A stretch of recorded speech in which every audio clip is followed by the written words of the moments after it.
Hey, Summer, I can't hear anything yet.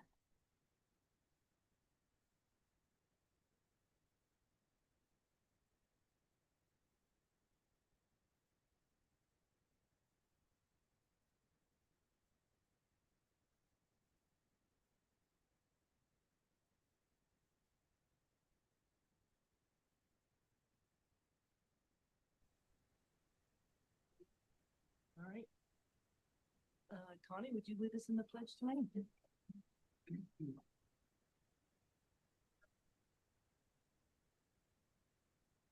Pledge allegiance to the flag of the United States of America and to the republic for which it stands, one nation, under God, indivisible, with liberty and justice for all.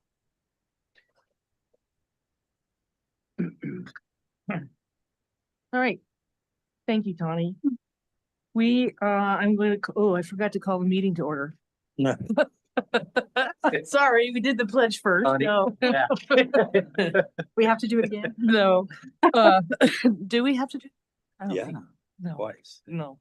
I'm going to call the Moab City Council meeting to order on Tuesday, August 11th at 6:03 p.m. And we did the Pledge of Allegiance a little prematurely, but thank you, Tani, for leading us in the pledge.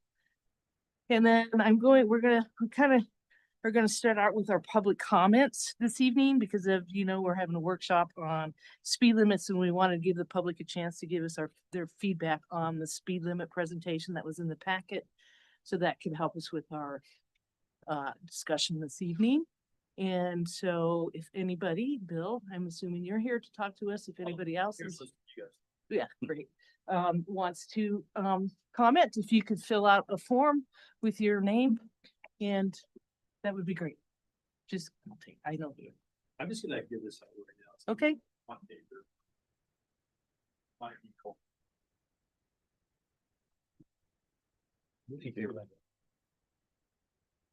I'll give Tony one. Thanks, Bill. Anyway, you may see that. So, timer on. Oh, pardon me, that's for like 2 hours. I don't think you want any part of that. Ask my children.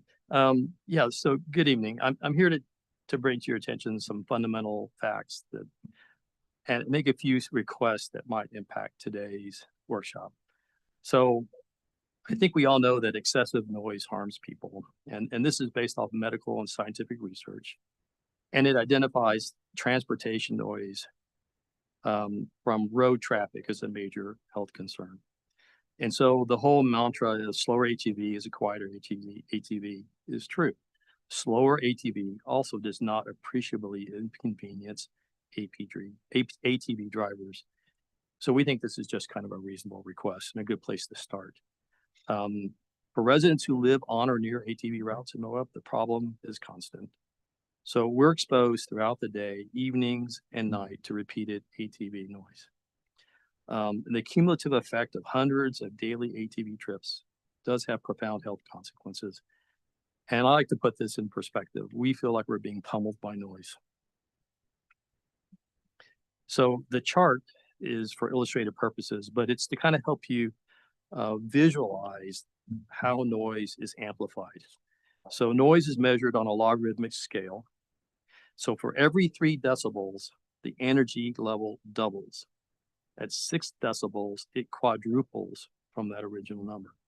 So as a visual aid, air and water are kind of similar, but when we look at a pressure wave that moves through water, we see its destructive powers. It washes away beaches, it pounds riprap, but when sound moves through air, the effects are kind of invisible, but they're equally destructive in some cases. So when you take direct measurements, like real data, and you start to apply it to this chart, you'll see that at my doorstep, it's 78 decibels with a maximum of 81 decibels. That's 2 to 4 times the energy level above our code limits here. These are not trivial numbers. It's a problem. So what I'm asking is, I encourage the city to lower speed limits to 20 miles per hour on the proposed roads. I think it's a great idea, and then maybe a bit selfish. I think let's pick on Mill Creek. We encourage the city to re-sticker speed limit signage from the OHV to ATV. This will clarify and make enforcement, if that's your choice, of the 15-mile-per-hour speed limit for ATV legal. We propose that the city monitor maybe noise measurements as a means to determine the effectiveness of all, abatement efforts for noise. And, we're asking the city council and the mayor, chief of police, to just pursue what I call reasonable remedies and not fear possible repercussions from ATV activists or the state. So, and we think the city has a legal authority and a legitimate evidence-based reason to take these steps. So the excessive noise is a public health crisis. We need help. A quieter ATV just greatly improves the quality of life for all of Moab, and that's the objective. Thank you. Thank you, Rob. Thanks, Bill. Yeah. If you have any questions on the chart, let me know. Anybody else like to speak tonight? All right, we will move on to our workshop on speed limits. And just for clarification purposes, we will not be voting on this evening. We'll vote on this in September.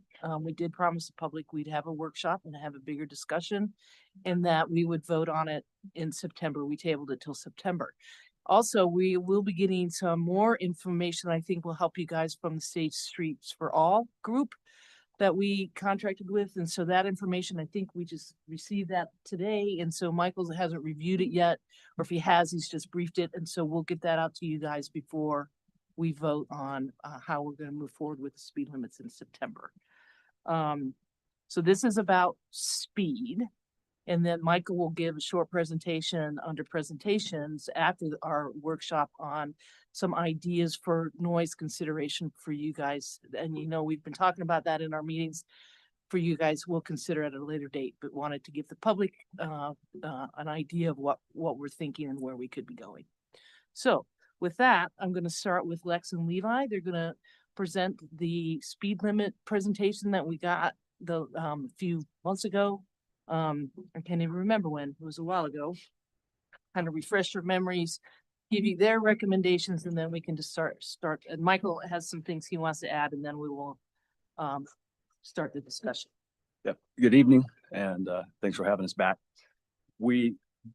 As we've looked at this, again, this is a discussion, and it's been an ongoing discussion. And as we've driven around the city and we've done our own research and worked through the ways that we're going to determine speed, things have changed in our thinking, and I want to get the feedback from the council on whether you're thinking the same thing as us. So once again, just for the quick basics, prima facie speed limit in Moab, if it's not otherwise marked, as 20 miles per hour. What we wanted to do was review some of the streets that were higher than 20 miles per hour to see if changing them was something that we should do or not do. And as we've worked through things, the roads that we've identified that we were going to look at, we've come down to only 2 that we're going to recommend changing the speed limit on.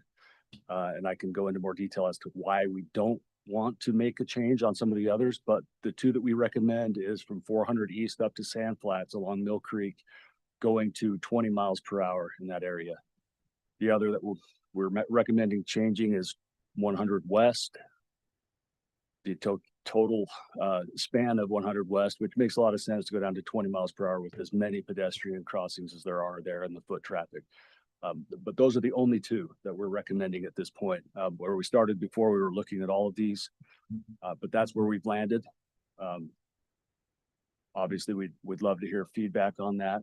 Of course, we've got a couple of maps to show you, but you know what we're talking about.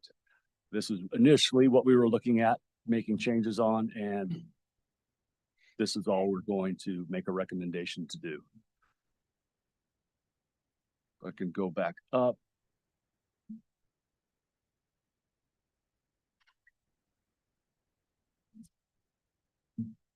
Thoughts?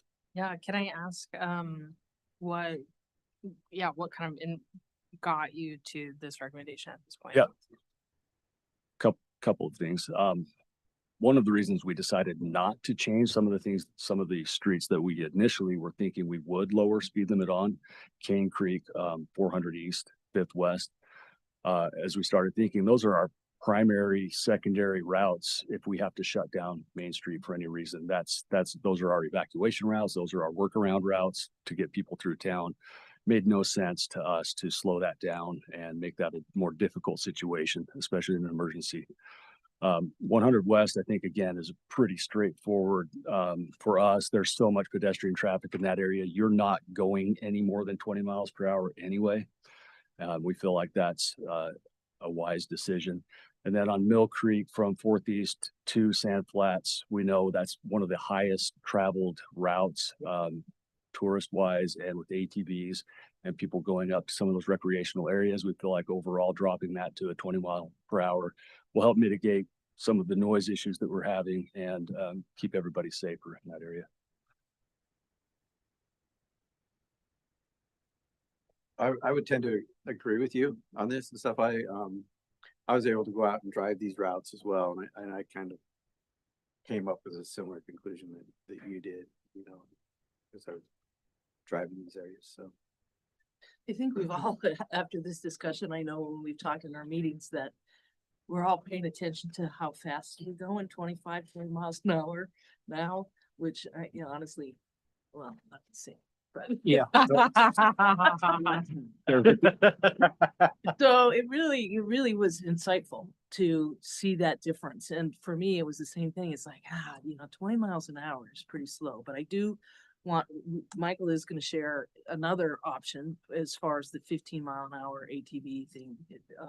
Because I think that is something we need to be thinking about. If we're going to keep speed limits at 25, you know, that the major arteries going to the trailheads where ATVs go, I think we still need to want to encourage our drivers, really what we're proposing, Yeah. the drivers of vehicles to recognize there could be slow ATVs on these roads getting to the trailheads. Yep. So I just like to say, I'm very supportive of this. You know, having driven around and also sort of investigated all of this for myself. I'm especially supportive of the 100 West going down to 20 miles an hour, just such a complicated environment on 100 West. What I would like to see moving forward with this is that we're looking at these both in terms of speed, the education component, and the engineering, as we've talked about so many times. I mean, I think that with Mill Creek Drive, you know, we are getting ahead of ourselves, reducing the speed down to 20 miles an hour because that road doesn't give those cues to drivers. And I think that, so I hope that we'll follow this close behind with sort of a redesign of that environment, the Mill Creek environment from 4th East to Sand Flats. And then also as we're looking forward with all of these larger roads, really being thoughtful about just, you know, how far actually changing the speed limit goes when not in conjunction with the engineering and the enforcement. And so, yeah, thanks for your work on this. And I think this is absolutely a step in the right direction. If I can share. Yep.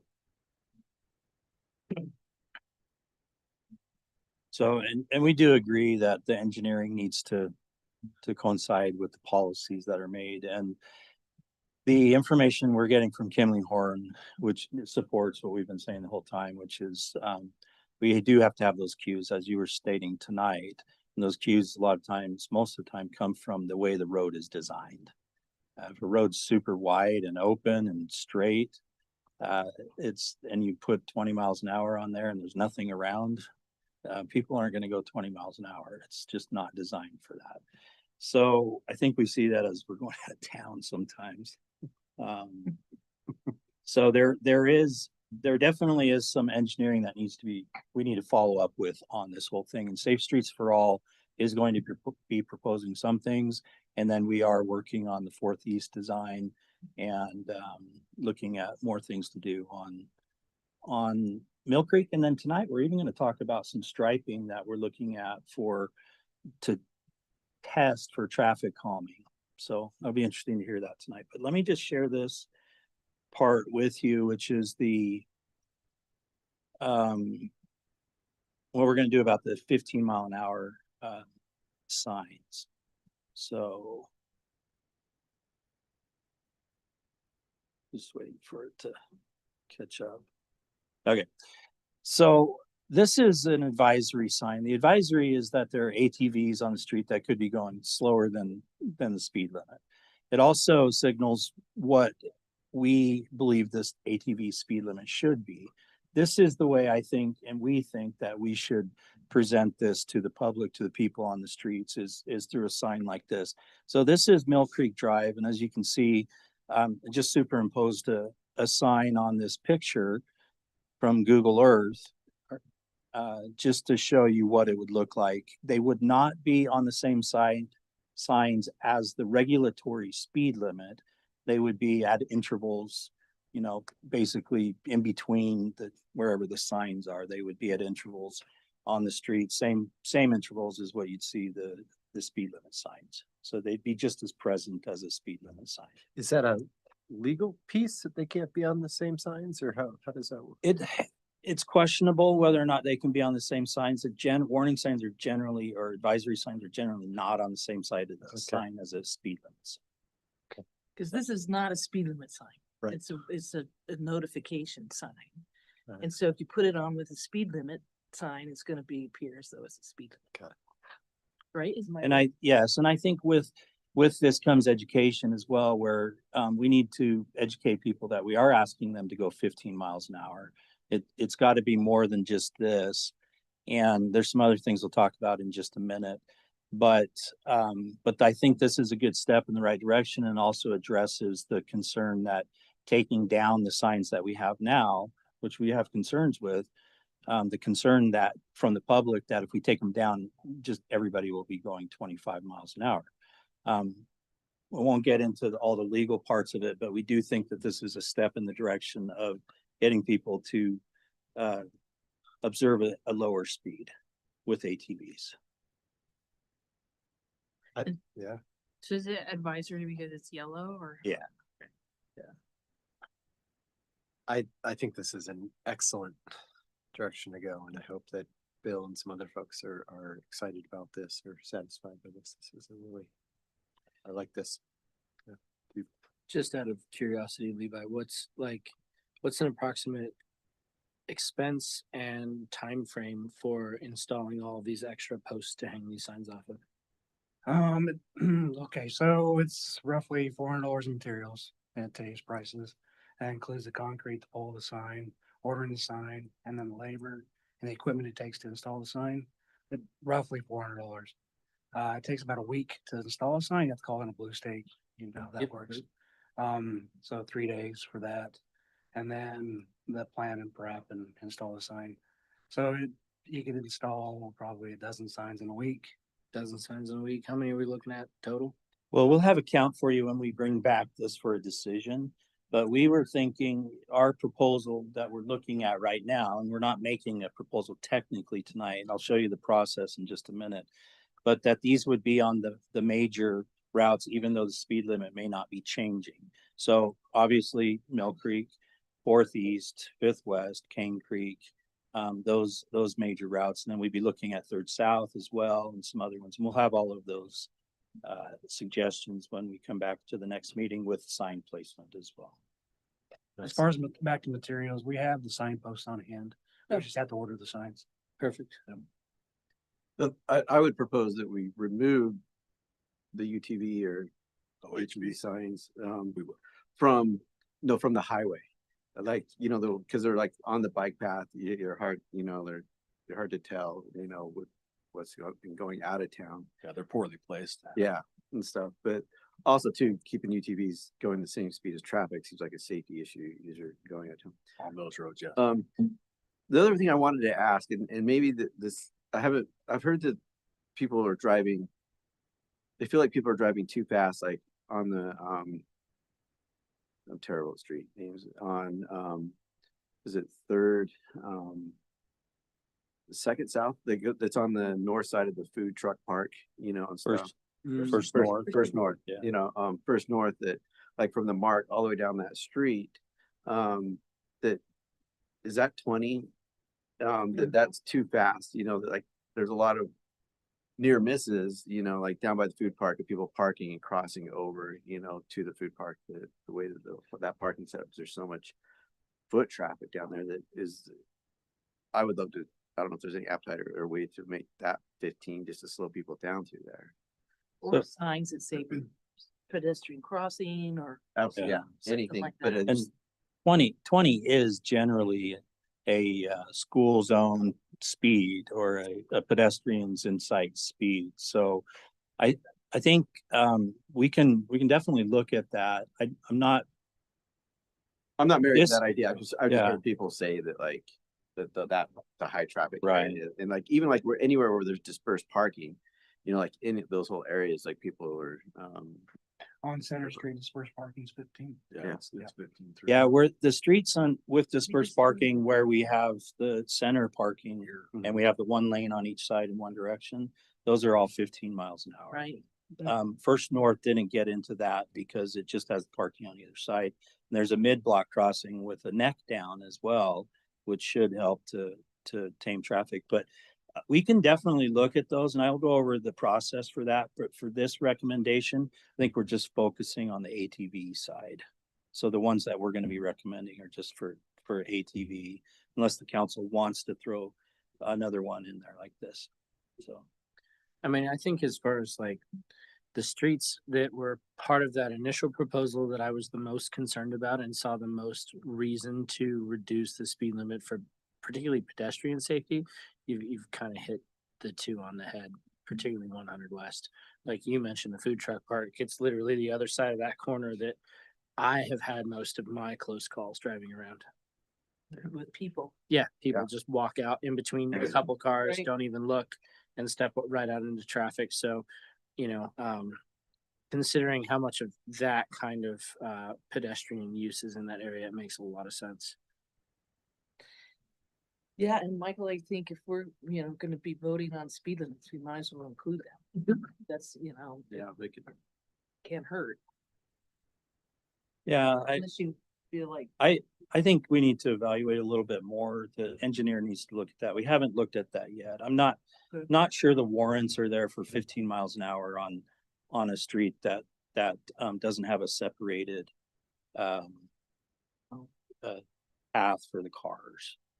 So it's 15 miles an hour on these 15 miles an hour on these streets because the narrow lanes and the parking on both sides where people could be coming from both sides.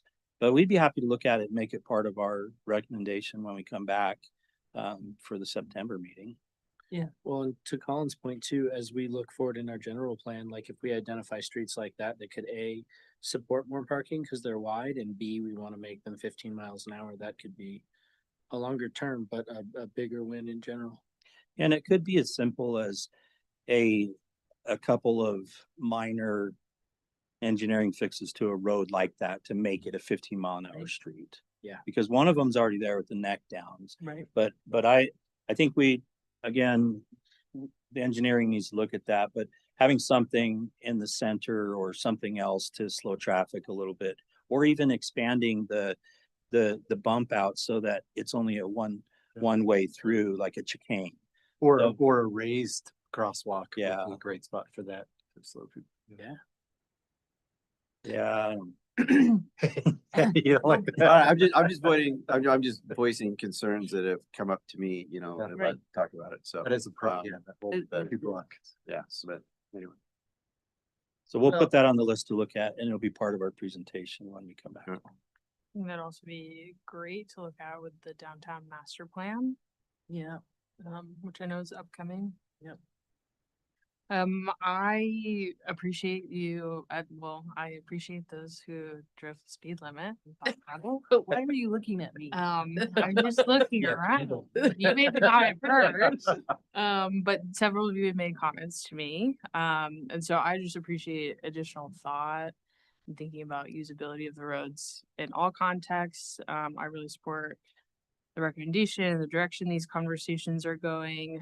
I'm excited about safe streets for all and how that will continue to inform this. I think the advisory signage is worth testing, or I still feel like it might be confusing for people. So I don't know. I'm trying to think through, like, is there even just like slightly different phrasing, or I think having it as an advisory sign.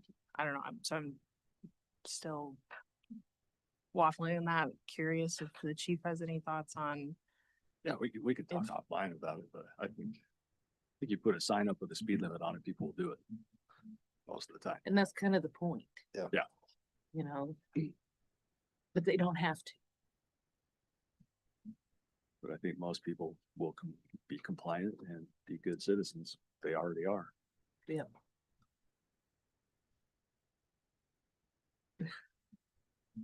Good thing to test. Pilot. That's my positive outlook. Other comments, questions? No, thank you. Yeah, For the thank time you both. of this. So I just wanted to go over the process really quick, because there is a new process with the new ordinance that was adopted. Do you want us to stay up here? Yes. Okay.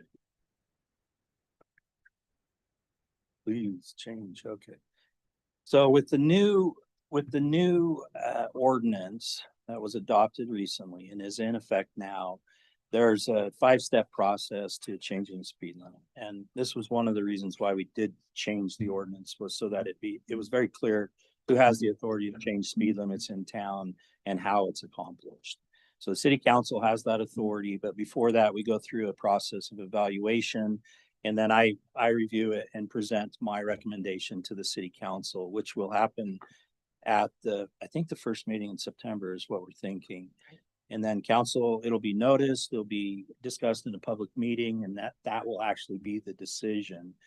And then we'll go ahead and implement or not based on whatever the decision is. And I believe it is going to take us a bit of time to get going on this. I think we might not order everything just yet, and see how things go, get some feedback from people, see if there's any feedback from the council. And then once the decision is made, then we'll order and we'll get moving right after that.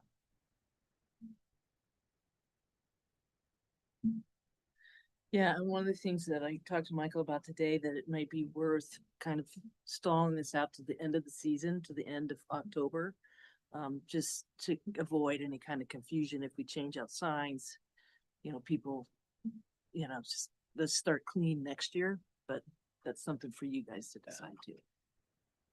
I think we're proposing in a way that is the least amount of change, to be honest, and kind of tries to keep the status quo with the 15, at least acknowledging the 15 miles an hour and only changing 2 streets really. So, but we'll have a timeline when we come back in September. And I'm Keep in mind, there is a 4 to 6 week lag time on ordering and receiving. signs. okay. So it sounds like even whenever we make the decision, it's probably going to be out. Best case is November. probably Yeah. end of season. Something to think about also, if we do go with those advisory signs, we would go ahead and remove all the 15-mile-an-hour signs throughout town. And then only have the 15-mile-an-hour on routes to the backcountry where the ATVs are going. So like 500 West, Mill Creek, maybe 400 East. Yeah. So they wouldn't be everywhere. They would just be on those routes where they access the backcountry. So keep that in mind. And also it makes me wonder if we want to do 20 miles at Mill Creek, because if we have the 15 miles there, that's going to encourage 15 miles an hour. Something else for you guys to think about. I'd also like to keep thinking about, I haven't heard for a little while, but keep thinking about route finding. Right. So, On the road. as a complement to these 15-mile-an-hour suggested speed limits. Let's see if I can get an update on where that is. Okay. I'm just Anything rolling to- else? Yeah, any other questions on speeds? Thanks, you guys. Yeah, thank you. And Thank you. we'll talk about this and you'll get a copy of the SS4A in the next couple of weeks. So you can think about that also. And the open house. Yeah, there's an when is the open house? Do you For know? the SS4A. 31st of August. Great. All right. And now Michael's going to make a presentation on noise mitigation. Speed, really, I mean, we did include ATVs because we know that, slower ATVs can be quieter. But that is really based around safety, right? We want to keep our community safe. The noise mitigation really is specific to ATVs and actually noisy mufflers, because there's a lot of vehicles out there that are noisy also. I hear loud trucks all the time, so it's not specific to ATVs. But anyway, Miles has talked to us all about his ideas, and they were good ones. And I think Michael wants to kind of express to you guys what we will be considering in the future. This will not come up in September. We got to think through things. We got to look at costs and that kind of stuff. But we wanted to give you an idea of some of the considerations you may want to take into for how we can mitigate some of the noise. We're never going to accomplish it all the way that everybody would like, but there are things that we can do. So take it away. Thank you. So, this is a discussion basically on what we can do to monitor noise and what some of the research that I've done and what I've found based on some of the things that have been presented here in this room at different meetings. I just want to say, just anecdotally, the other day I was getting fuel, and probably the loudest vehicle I've ever heard pulled up to get fuel at the same time, and it was not an ATV. It was a rat rod. And I think some of the street racers and things like that, and those types of vehicles that are highly modified, are what most of the communities that I've looked at are actually using this type of technology for. So the technology is called sound cameras, or they're also, noise cameras, something like that. And what they're stating is that they can separate the ambient noise on the street from an individual vehicle's noise by triangulating and using cameras and things like that, and really focusing on individual vehicles, which is something that would be helpful. I think there's this technology is still in its infancy. There's not many places that are doing these things, and I'll just tell you a couple that are. New York City, they have a lot of loud vehicles in New York City, and they're using this to clamp down on this. Newport, Rhode Island, Knoxville, Tennessee, Kirkland, Washington is using it for street racing. And I think that's what has gotten a lot of these cities to really move that direction, is because of street racing. Albuquerque, New Mexico, Miami Beach, Florida, again, back to street racing, most likely. It's a pilot program that they're using right now. And some of these places are actually issuing citations, but I don't want to get into that today. I think what I'm ready to move forward on today and to propose to the city council is a process where we reach out to a manufacturer and ask them if they would be willing to do a demo for us. I believe that in the end, this will be informational only. I don't believe that our state code would support any kind of ticketing or anything like that, but those are things that we can look into. But to move forward with this, there are manufacturers out there. I think my next step, if the council is interested in going this direction, would be to see if we can get a demo on it. I don't think we're at a point where we want to order equipment or anything like that. Just like to see if they can come out and show us how this works and see if it can accomplish the things that we want. And in this case, I think the thing that we want is to inform people of what their noise levels are, inform ourselves of what noise levels are as well, and to see if we can get it down to a per vehicle or by vehicle, I guess, situation. So it's not everybody, it's just the one vehicle. So that's what I would like to do. There's not a lot more to say on this. I think I found a lot of information about these things, pros and cons. I think there's as technology gets better, probably get better, but I think we can take a look at it how it is right now and see if it's something that would work for us. Education? Education's the other thing, and I think and you're talking about education just around sound, about noise. Yeah, so I think education is definitely key with both of these things, with the speed limit or the lack of a speed limit, the suggested speed for ATVs, and the noise. We are looking at, and we need to look further into what else we can do to get information out. I do think there's a lot more that we can do. I do think it takes a little bit more resources, but with a little bit of resources, I think we can get a lot of information out there. I think you might have seen, I hope you've seen, we've been ramping up on social media.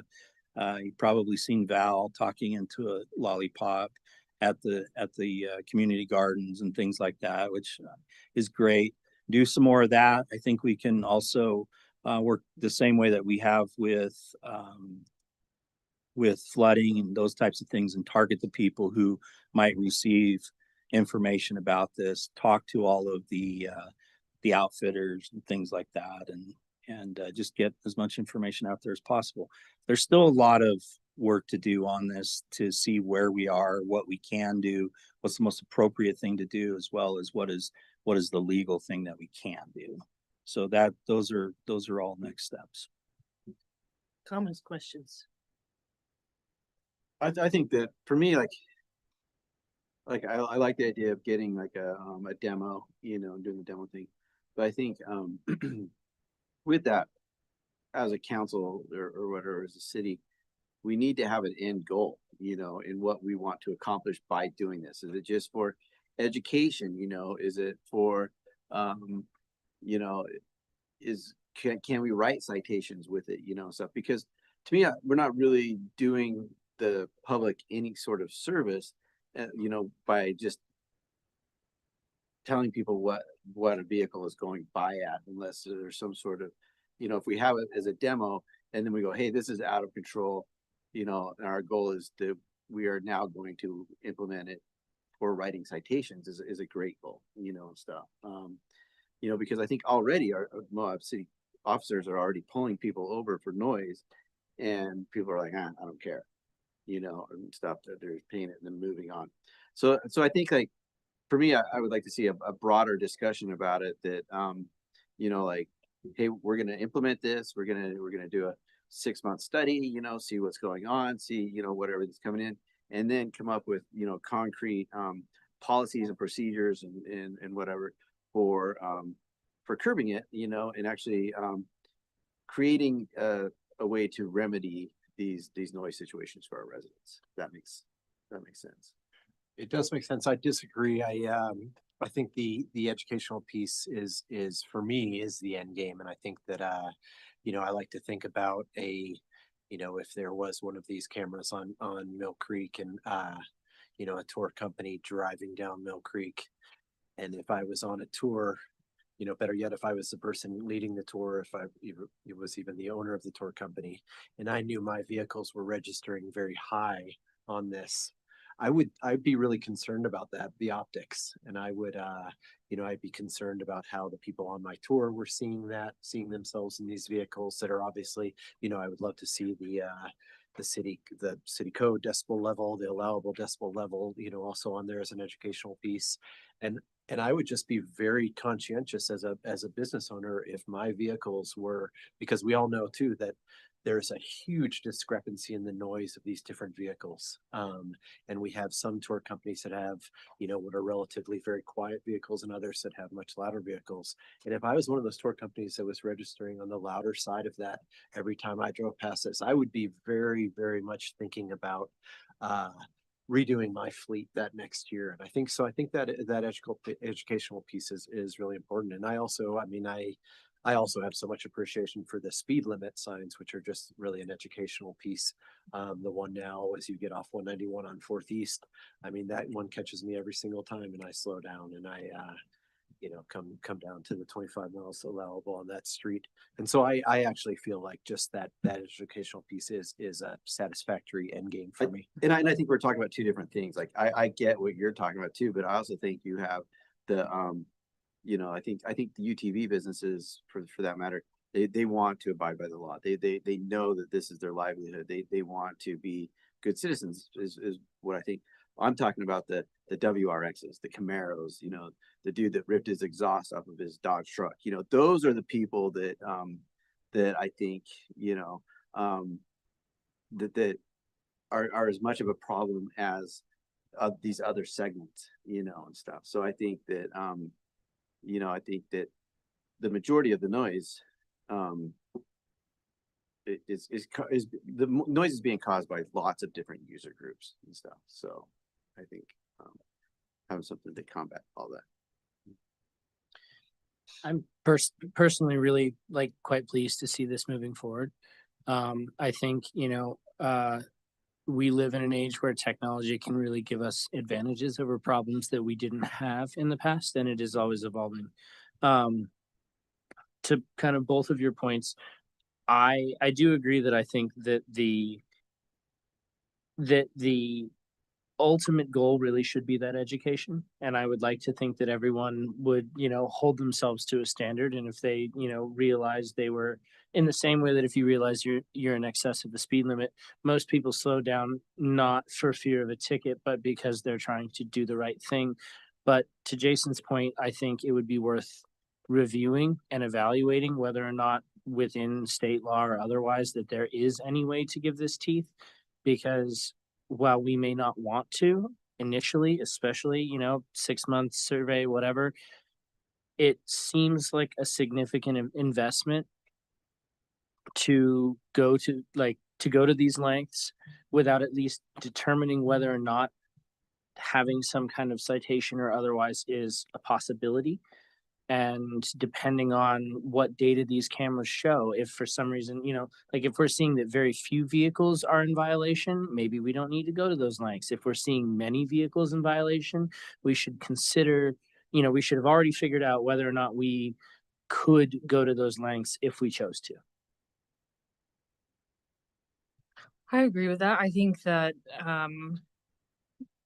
I think it will really help to gather data to be able to like do some of that storytelling to legislators about like even just minor tweaks, like you know, ability to do time of day restrictions where you can't drive really loud vehicles at night, or we're going to enforce it really strictly at certain times, and or like that gives us more information about which vehicles, and I don't know if we'll track to this level, but even having some idea of like which types of vehicles or which user groups are causing the most, like I think to be able to have that data is going to drive those conversations about what works and what doesn't.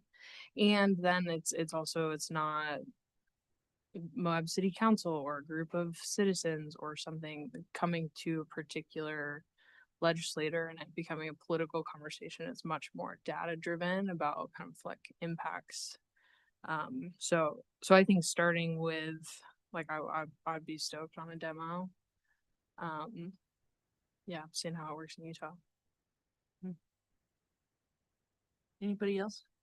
Questions, comments? I think a demo would be it would be a really good first step.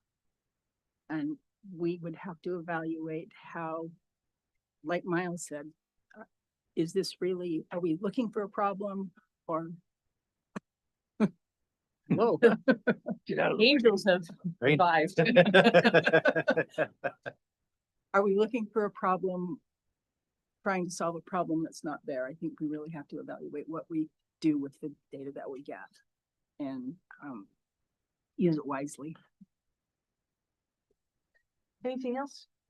No. All right, more to come on this in a future date. We just wanted to make sure that you guys in the public understood that we hear them, and that we're doing what we can to figure it out. No So, pun intended. We Did hear them. we hear them? How loudly we haven't done yet. Yeah. I'm pretty Good. clever. Good one, Mayor. You're welcome for that. All right, anything else on this? So thank you. No, Bet. thank you for that. All right, moving on to Cross Creek study. You know, by the way, just so you all know, it is the last meeting was the Alexi Val meeting. This meeting is the Mark and Didar meeting. Because pretty much everything on our agenda is you guys. So Mark and Didar, or Mark? Okay, we're gonna get a presentation loaded up here in a second. Let's see if I'm good enough with my own computer here to get this to work. So basically, we had the Cross Creek community engagement, and then what we need from you guys tonight is some directions to where you'd like to move this forward so that we can get to the design phase, which we have budgeted for. The funding for the project itself, we're still working on in terms of funding from FEMA or the BRIC grants or the federal government appropriations that we're asking for. So right now, tonight, we just need to get some feedback from you guys to move forward to design. Yep, thank you, Mayor. Okay, yeah, so to that end, there's quite a lot of fiddly little details in here. I'm gonna kind of try to breeze through the background. I think a lot of folks already, know a lot about that. We'll go through a little bit of the technical details, but what I'd really like to give you all time for is the alternatives themselves. So if we wanted to dig into those and have questions about those. So stop me if I'm going too fast. And I apologize to Summer, I forgot to put the city branding on the presentation. Oh.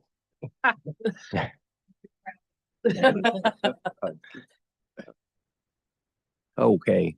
So of course, this began with the major flooding way back in summer 2024, and we had flooding previous to that, but we kicked off this study after that flooding that summer. So there's a little delay in here. We initiated that study in October 2024. We began development of concepts and alternatives. We began public engagement starting in summer of 2025. That started off with direct stakeholder meetings with nearby property owners. We engaged with them directly in closed door meetings. Well, I shouldn't say closed door. They invited folks and things like that, but it wasn't an open house is really what I mean to say there. We continue to further refine our concepts based on their feedback. Then we had an open house in June of 2026. This was just passed. We had that over at the Mark. We had remarkably good turnout, so that was nice. And now we have a draft report completed that I am presenting to you all on right now. So Mark, really quick, Yep. on your timeline, I think it's missing one thing, which is before 2024, the engineering department with help from Hands Down Loose did put together some engineering studies for this area. Bone Collins, yeah. Bone Collins. Yeah.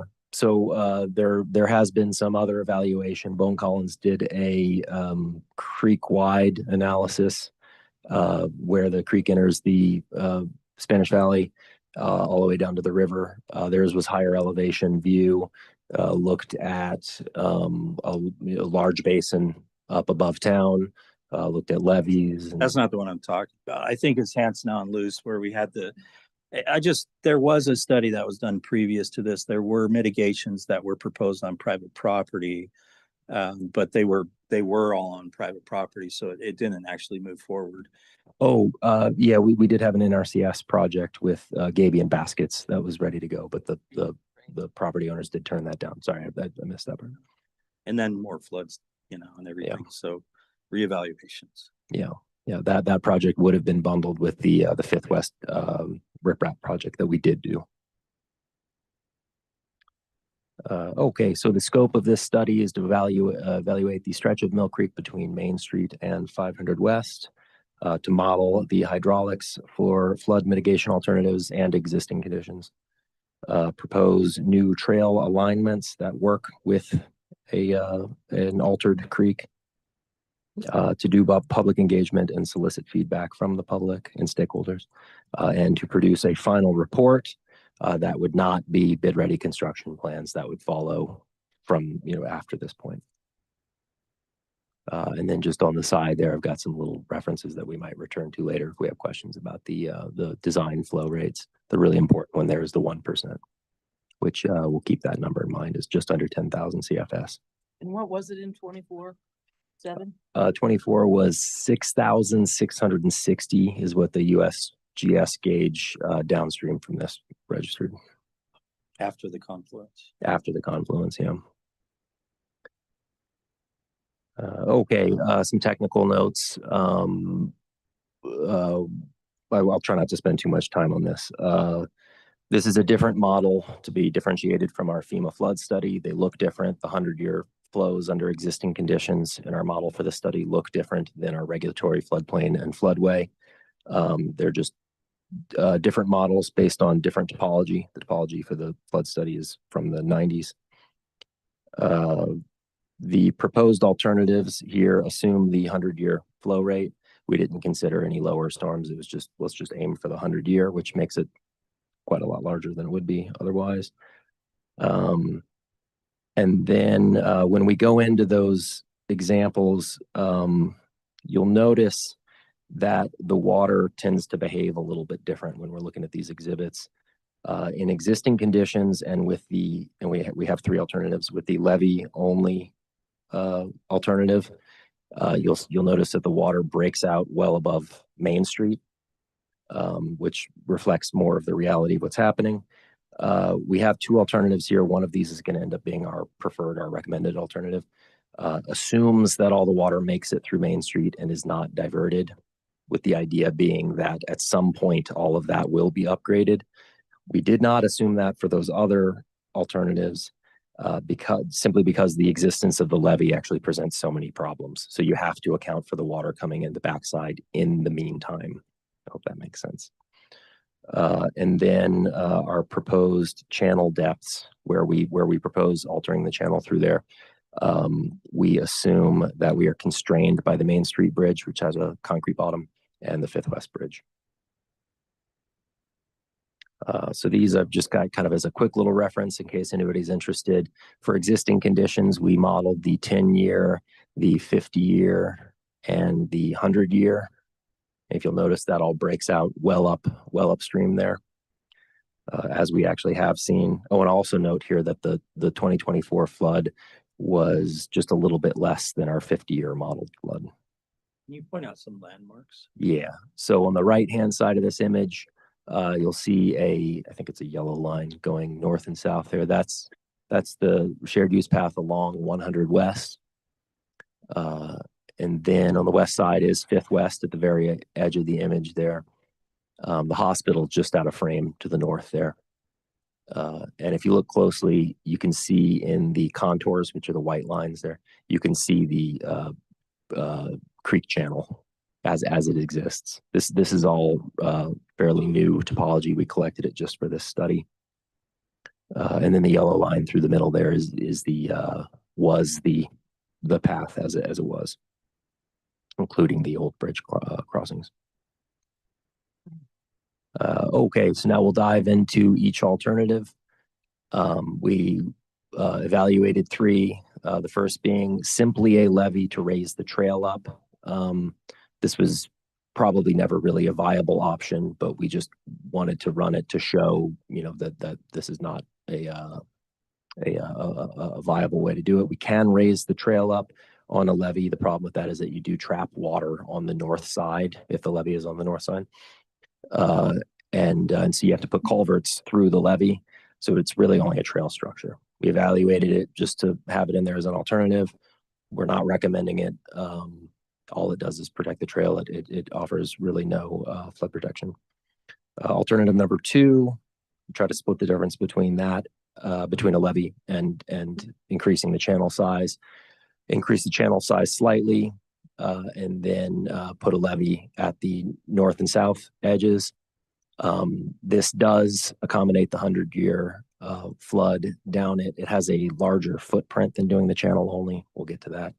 And you still have to install flood control on the back side of it, on the north side of it, because that's so much lower, and you need to be able to drain water that comes from off-site. Number 3 is our preferred alternative. That is simply a much larger, deeper channel. And how that plays with the different trail alternatives we'll get into as well. What is the 30-foot wide concrete line channel in there? So that is actually, I think that is, we'll jump straight to that actually if you, maybe I might be getting a little ahead of myself, but Okay, you can wait to answer that. oh, okay. Yeah. Yeah. Okay. So, yeah. So, this is an image showing a levee. This is not protecting, for the flood. It simply shows the levee with a trail on the top, and that the flooding will, need to be allowed on both sides. Again, we're not recommending this one. This is combining a levee without culverts through it. This would contain the flood and an improved channel. And so, as I noted earlier, if you'll see we assume that the flood comes out of the Main Street Bridge there. That's not what's happening in reality right now. If we installed this tomorrow and we had a flood the day after, we would likely see water along the north side of that levee.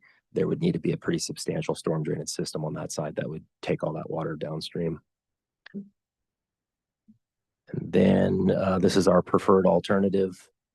Again, we assume water coming out the Main Street Bridge and that it's not breaking out. In the meantime, this alternative has the benefit that whatever water does break out is not kept from getting back into the creek. I'll also note here while we've got this one up that the alignment shown here, you'll see a big jog there right in the middle. That is following more or less the existing jog in the creek. We did discuss with stakeholders and the public in general that a final design for this would not necessarily follow that alignment. But we would have to contend with the confluence, which I'll kind of point to. If you can see my mouse there, this is Pat Creek coming in. So if we were to shift that south, we'd have to move the confluence that has unknown permitting repercussions, and would have increased impacts to the property owners in the south, or arguably impacted more because, if we're combining with Pat Creek, then there's maybe kind of a redundancy to be we can combine the two. Okay, and then I'll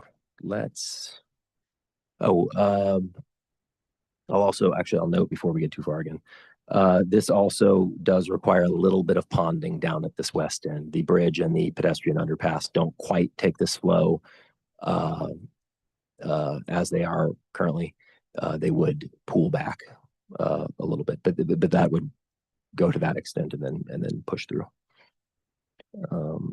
Is the trail alignment on private property at all? Thank you. Actually, thank you for pointing that out. So we went through a couple different stages for trail development here because that was one of the biggest things that we got feedback on from the public, from stakeholders. This was our initial proposition. We only had the one trail alignment, which was on the north side. This would keep us from having to put in any pedestrian bridges, because putting it on the south side means you have to cross Pat Creek. And so this was our initial take on that. We ended up developing several more alternatives, which I've got shown on another exhibit. And all of which have some private property impacts to one extent or another. This one, to reaffirm what the mayor just said, would involve having to go through all of those private properties there, with only small portions being in currently city-owned property. And actually to that point also, I'll point out that just doing the creek improvements here have significant private property impacts. Just to get any of these alternatives built, we would have to be securing property, either fee simple or an easement. So really quickly, is this considering Mill Creek reaching 9,000, whatever CS? What about like Pat Creek, and like that Pat Creek arm coming down right there? Is there consider that or? So part of the philosophy here is we haven't quite seen that flood yet, so it's just hasn't been driven by that. The flows, I think the modeled flows are a little bit smaller. They tend to be smaller. That very well could be the next step of this. We build this, And then where the confluence comes in, the improved channel shown here would take the Pack Creek 100-year flood as well. And then that would have to be some other future project where we're making improvements to Pack Creek. Yeah. Okay, these are trail alignments, but actually I'm going to jump ahead just to get to Well, the. can we go back to that for Oh, just a second? I just want to point out the private property versus, no, the next one, yeah. No.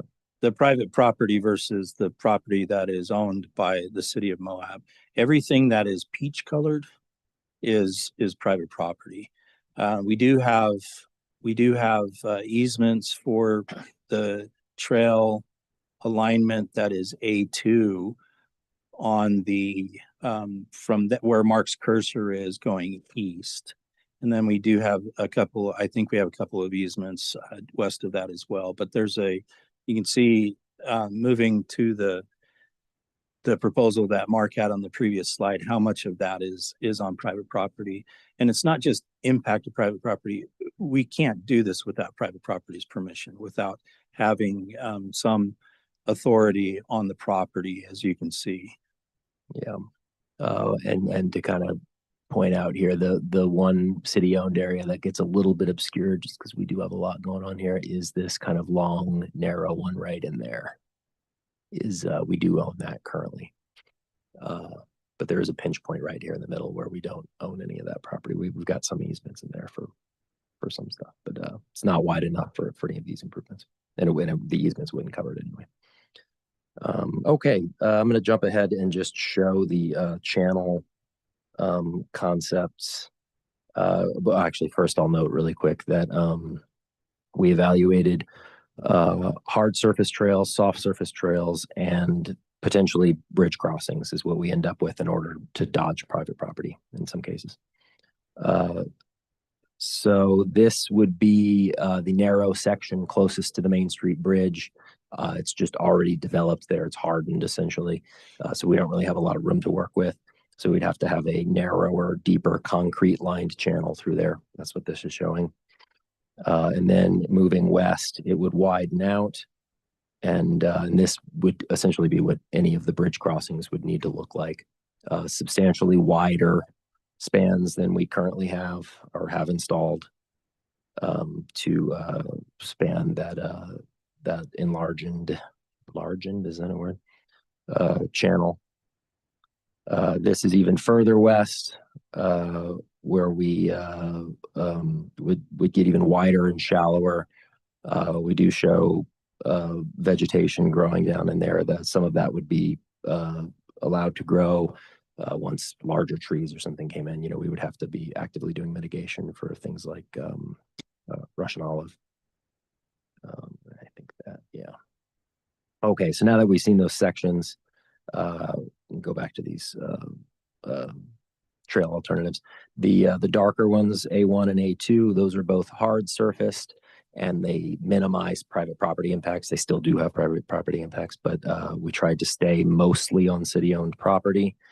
We could do one or the other, or potentially both. Where it splits on the east here, note that the A2 does require a bridge to cross on the east end here. And then A1 would go join where we have an existing trail that comes through there. We have another little culvert bridge down there on Pack Creek. B1 and B2, those would be soft surfaced trails that would be located somewhere in the channel. This would just be for your joggers or your dog walkers.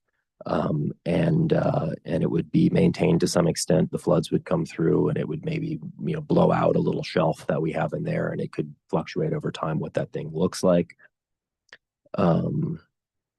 And then C is the latest incarnation of our original concept, where it just stays on the north side the entire time, but would have to go through all of those properties.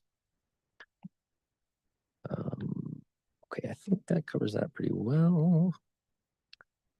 Okay, so we did do stakeholder involvement and a public meeting. I'll try to kind of hit the big notes there. We did hear back that if we could decrease the channel width, that would be preferred. Or realign the creeks to combine with Pat Creek, as I mentioned earlier. We were told to preserve trees and generally minimize impacts to existing properties, to prioritize short-term maintenance in the form of sediment and debris removal. And we did get some general support for trails, but generally opposition to them where they went through someone's private property, with some exceptions. And this is the feedback from one open house, right? This is the feedback from, we had several stakeholder meetings with individual groups of stakeholders, and our open house. Yeah. Okay. Yeah. So all together. Yeah. We had lots of long conversations with folks, and these are just kind of the broad strokes. Okay, next steps, we will finalize the report, and hopefully begin design. We currently are caught in a little bit of a predicament in that we don't have an alignment that everybody has ostensibly agreed on. So we would still need to resolve those property conflicts, which I would imagine could coincide with the design. We start doing that and we do even more stakeholder involvement. And then assuming that we can resolve all of that and finish design, somewhere along the way there, we will be pursuing funding. Hopefully we will secure funding either out of our own budget or from grants or bonds. And then we will go to bid and construct. There's a lot of information in there, so whatever you all want to talk about, I'm here for you. Mark, when we're talking about widening the channel significantly like that, and then therefore eating into the adjacent private property, what's the legal process for that? Is that an easement? Is that? So I believe that we can do that through an easement or just get fee simple property. Be simple property is just. We would own it outright, yeah. I will say there was varying feedback. You know, a lot of folks wanted the channel to be narrower. But I believe that we're more amenable to having some sort of improvement at all, whereas they may have felt very strongly against the trail. And so, you know, there's a version of this where you're getting one and not the other. The easements would be specific to one or the other. I think it's worth pointing out, though, that if you refer back to one of the first slides that Mark showed, everything was blue, and that was a 10-year event, I believe. And then you look at the proposal. If you can go back to the proposal, and blue is inundation, right, with water. Yeah. If you go back to the proposal, this is much narrower. This is extremely narrower, and then so the point I'm trying to make is that the creek already goes on to private property. It follows the route that it wants to go. And with an improvement like this, we think that we can help channelize that much, much better. But this is the minimum width that we think that we would need for those types of improvements. Yeah. 50 or 100? It's 100 feet down at the, and in fact, I think to top of bank and to the edge of the trail, if we did have that, goes even wider. I have to reference my drawing. And am I correct, Michael, with that? I mean, we are significantly increasing the legal buildable space on these people's properties, right? On these adjacent properties. There's a potential that a FEMA flood zone amendment could be done, taking that into consideration. I don't want to say it's going to happen, but it is definitely more possible with something like this. Yeah. Sure. Should be able to do a map revision for something like that in principle. Yeah. So it feels like such the evaluation selling point to me. Right. So the evaluation for FEMA would be, with these improvements, could you take it out of the 100-year floodplain, which now it is in the 100-year floodplain. Yeah. The last thing I'll say is that, you know, in all of the discussions about this section of trail or pathway, there's always been a pretty significant voice for keeping this area primitive, Right. and undeveloped and not a concrete pathway.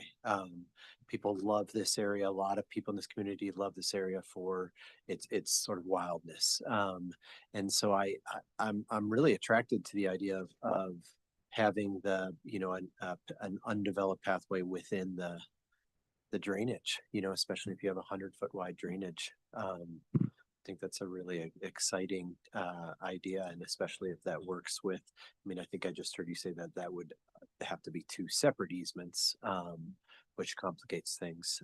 But I think that's a really exciting idea.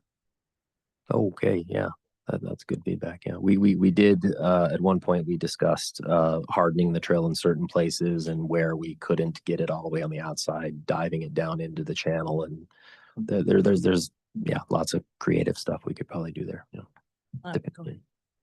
Yeah, I just honestly was about to speak up about that exact same thing. So I'm glad that you mentioned that. Like, I think there is a lot of appreciation for the fact that this feels like a little wild place right close to town. And so the more that we can do to preserve that, and essentially, like, I know that some of this engineering will have to be like a concrete bottomed, you know, portion, but what we can do to make that still feel a little less engineered, I don't think anyone, I want to say that we are doing that so that we can soothe the fears of people who are seeing a straight, clean cut concrete arroyo going back here. That's not what we're after.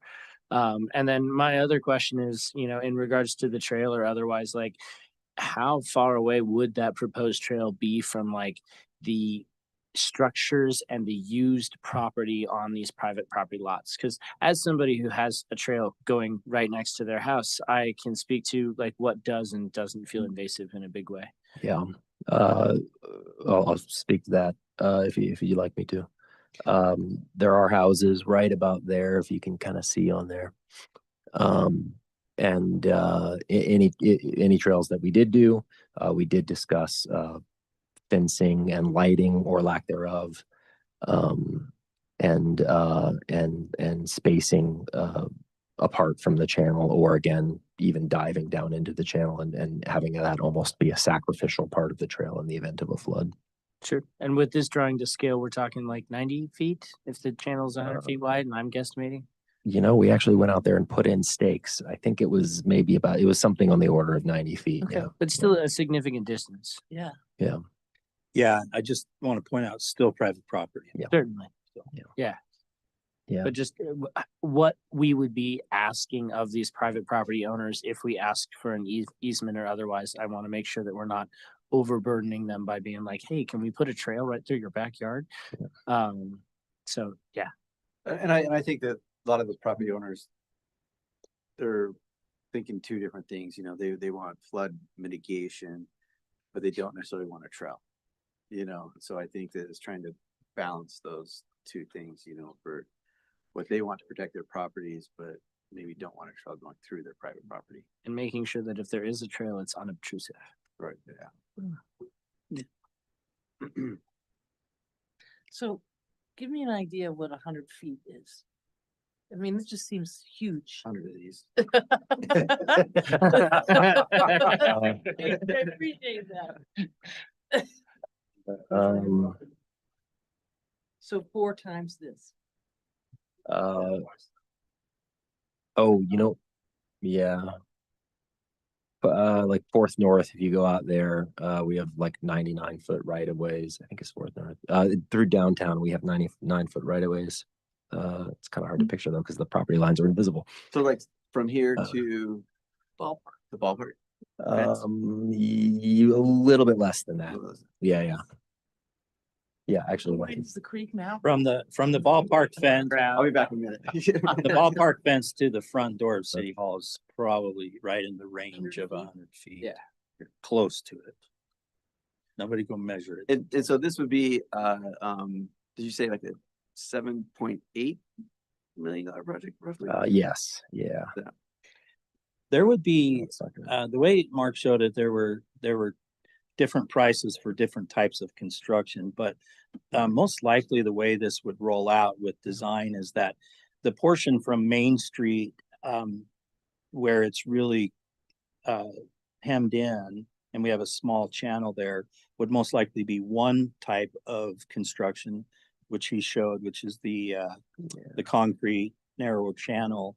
And then as we got down past that first pedestrian bridge, that's where the other would most likely spread out and Yeah. be wider and everything. So it's a little bit of this and a little bit of that. Yeah. So the- But to make sure I'm clear, when we're looking at this section, we're talking about 100 feet of concrete. Oh, no, sorry. I should have been a little bit more. That's all careful there, natural. Concrete would be Right. closer to Main Street. Yeah. Yeah, the only concrete would be Where there's already this kind of. Yeah. most likely the only show the narrow section there. Yeah. You can see how narrow it is right there. And we've got a hotel on one side and we've got the souvenir shop on the other side. We have very limited space there. In fact, we only own half of the creek on the first part there. We're working with the landowners, but we still have very narrow space. So that would have to be some kind of concrete channel.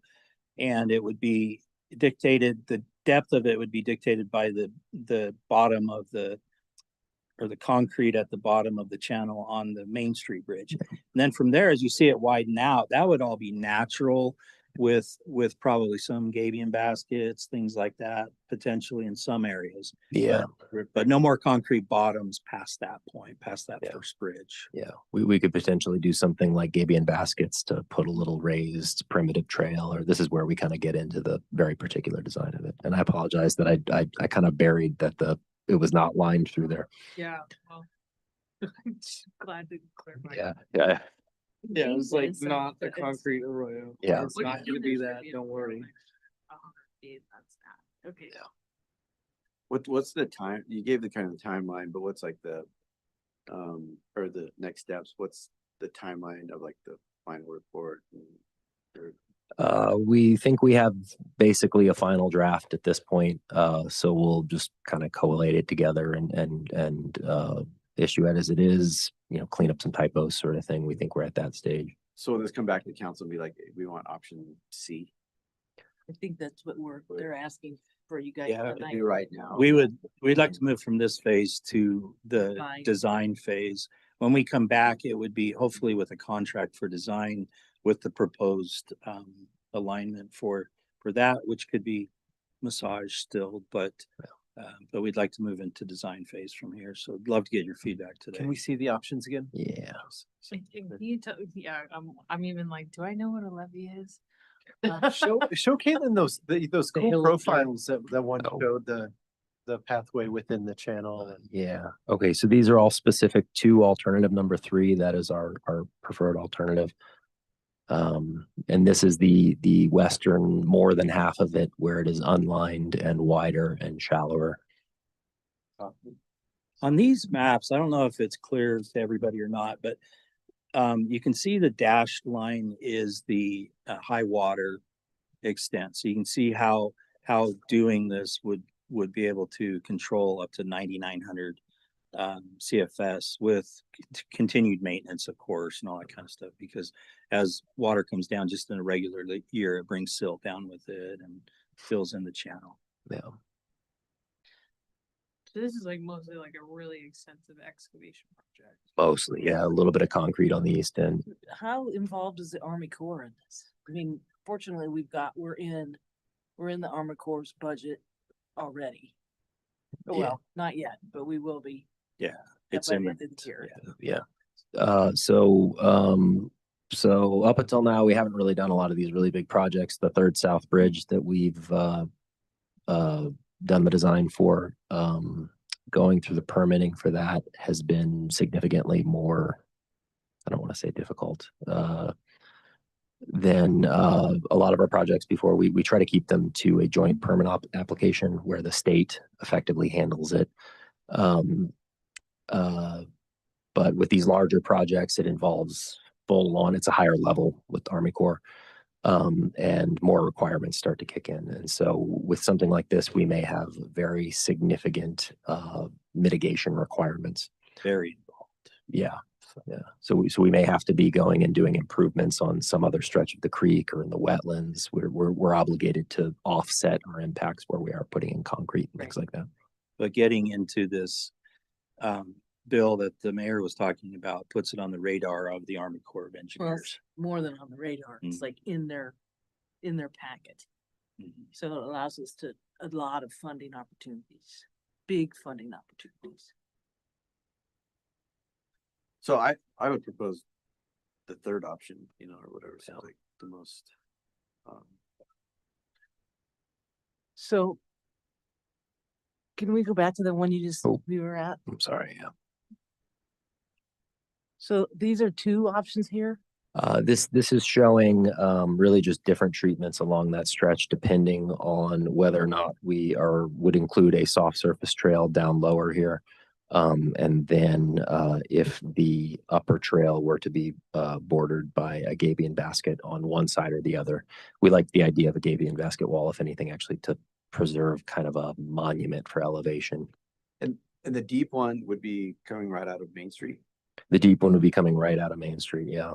one. Here, I'll go back to that image. And most likely going upstream on Mill Creek on the other side of Main Street, it would look similar to similar that to as that. well. Yeah. I really like the trail in the drainage. Mhm. And I think that that'll be I Mhm. don't think any of these are gonna be easy with some of the property owners, but I think that could be the easiest sell. And I think it retains the wildness of that section of the pathway. I think that it can also satisfy the active transportation needs from Fifth West to First West. So I think there are ways that we can maintain it as such. And we're hoping there's not gonna be a lot of water in it that often. Yep. Right? I Absolutely. mean, when these Oh, yeah. happen, they come through and then they dry out and you have to clean them up. So it almost seems like the third option would also be less invasive for neighboring property owners than the second option, because building that large levee next to the creek seems like, like that looks like it encroaches more into their space than just channelizing the creek itself. Yeah. And it seems like that third option is also more of a long-term solution, in that, like, you've expressed that this levee also already kind of has the obvious problem of, if water gets behind it, then it has to find its way back into the drainage. And so either we would have to modify the levee to let it do so, or we would have to find another way to route it around. And whereas the third option, that water would naturally work its way back into the drainage and away from people's homes and property. Can we just make sure the options are clear? Yeah. So Is The- this the one that's being proposed? this is the one that we're proposing. Okay. Well, something similar to this one. The one that we're proposing is option 3, which is all concrete from Main Street to somewhere halfway between the 100 West Bridge and Main Street. And then from there tapering out and then becoming more of a natural, which is the number 2 the rest of the way. So just wanted to make sure I understood.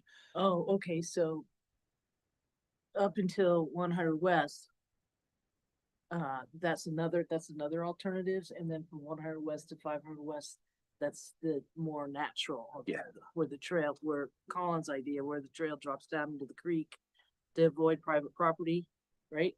Am I right? You're absolutely right. It does, yeah. So, but what I'm hearing is from Jason and from Miles is you would prefer to see this from Main Street. Would you go back? Yeah.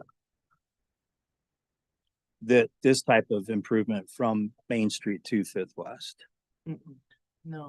No. No. Say At no. Okay. Not at all. Okay. I'd like to see this type of improvement from, Main Street to 300. Honestly, this type of improvement as minimally as possible. well, Yeah, okay. from 300 to Main Street, yes. Yes. Yeah, like this would be what would, I think, Oh. control from 300 to Main Street.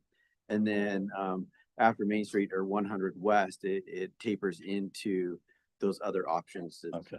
wider dispersed. So it sounds like our proposal and what you're saying is the same thing. Well, and it was my understanding that in option 2, you talked about like integrating the two. So having some amount of levee and having some amount of concrete bottom. Yeah, option 2 is, you're minimizing the channel work but you're you're not going as low and you're going higher on the levee, or you're not going as wide, sorry, actually on the channel, and you're going higher on the levee. Either way, the more natural, less concreted version. Yeah. Seems Because most we're appropriate. getting like into the wetland zone down Yeah. there and the wildlife and birds. So that was pretty good confirmation when everyone said, no, no, no. So that's, yeah. So that, It all concrete. no, so, Aqueduct, like in Phoenix going. through Yeah. the- Yeah. oh, But I think from Third to Main has to be Yeah. that. oh, way. yeah, Yeah. yeah, we're limited on space there, Yeah. just like we are in the first part of this. Right. If I recall in the past when we've talked about that, we could do concrete that kind of looks like Cobble Creek in the bottom, so it doesn't look like flat, like a sidewalk, right? I'd There- want it smooth. There are challenges with doing too much design because one of the benefits of having a flat bottom is being able to clean Clean. it very Yeah. easy. So one of the things we talked about was having drop structures at certain points, and maybe there could be Little some ornaments, waterfalls. little waterfalls or something like that, where it changes elevation quickly and you could do a little drop. And then we'd come in from below and above to clean out Prepping for the Whitewater Park. with our 3 CFS Yeah. general. Will be rocks in it, though, they're gonna fall off. Yes, they will, but we will be able to Move clean those up much easier if we can just scrape our buckets along Right. along the bottom, and and once it's concrete on the bottom, which we're not talking about this section anymore, we're talking about upstream. Once it's concrete on the bottom, that establishes the elevation with all of our regulators, so we don't need permission every time we go in to clean out silt and things like that. And so this section will be deeper then. Yes, yeah, It'll be deeper yeah, and concrete. Yeah. And Yeah. not, and we can't make it any wider because there's no place to go. Yeah. How deep would this have to be? Can't go any deeper Yeah. than what's the Yeah. bottom of the Main Street Bridge or the bottom Right, of the 'cause Third then South we're Bridge. causing or- problems down below. Yes. yeah. You'd be undermining it to have to either remove material from underneath the bridge that's already concreted in, or, yeah. There are limits. What do you guys think? Are we there? Yeah. I think so. Yeah. Did you get what you needed? Yeah. Yeah, did we give you some direction? Yep, yeah, we'll proceed with this being a positive. I won't say approval, but positive direction, yeah. Nice. Yeah. I'm curious about, well, and this is way later, but maintenance and re-veg and kind of. Yeah. That's gonna be a excavation. challenge. Yeah. That's tumbleweeds for a long time. Yeah. That's gonna just be an ongoing battle. Michael touched on, when we do just have sand out there, whatever the natural bottom of it is, and when the floods come in and fill it in, you can imagine in years to come, it's not gonna look like we built it to, and we'll need to go and maintain it to something. That's gonna be an ongoing challenge. We talked about ways to benchmark it, to have posts or something to just, make it a little bit easier to judge how much it's moving over the years. So that would need to be worked out somehow. And then we would likely be applying for permits every time that we went back and did work on it. That should hopefully be easier after the fact. Once we've got an established channel, we're just going to put it back to that. But I will say the regulations there can change from year to year. So that's a little hard to predict. And then in terms of vegetation, we talked to our landscape architect about this, and we talked about doing plantings and seeding and things like that. The idea that the flood might come and wipe it out. Coming out of this, we had the thought that we would sort of leave that part to nature, but devegetate to the extent that we would need to keep the channel open. So remove Russian olives and things like that. I would say vegetation and landscape design would be secondary to the ability to maintain it. Yeah. So we're gonna have ironweed vegetation. I know, that's my fear. But if we make it easy to maintain it, we can also get in there and mitigate invasive species and things like that. Yeah. I hope.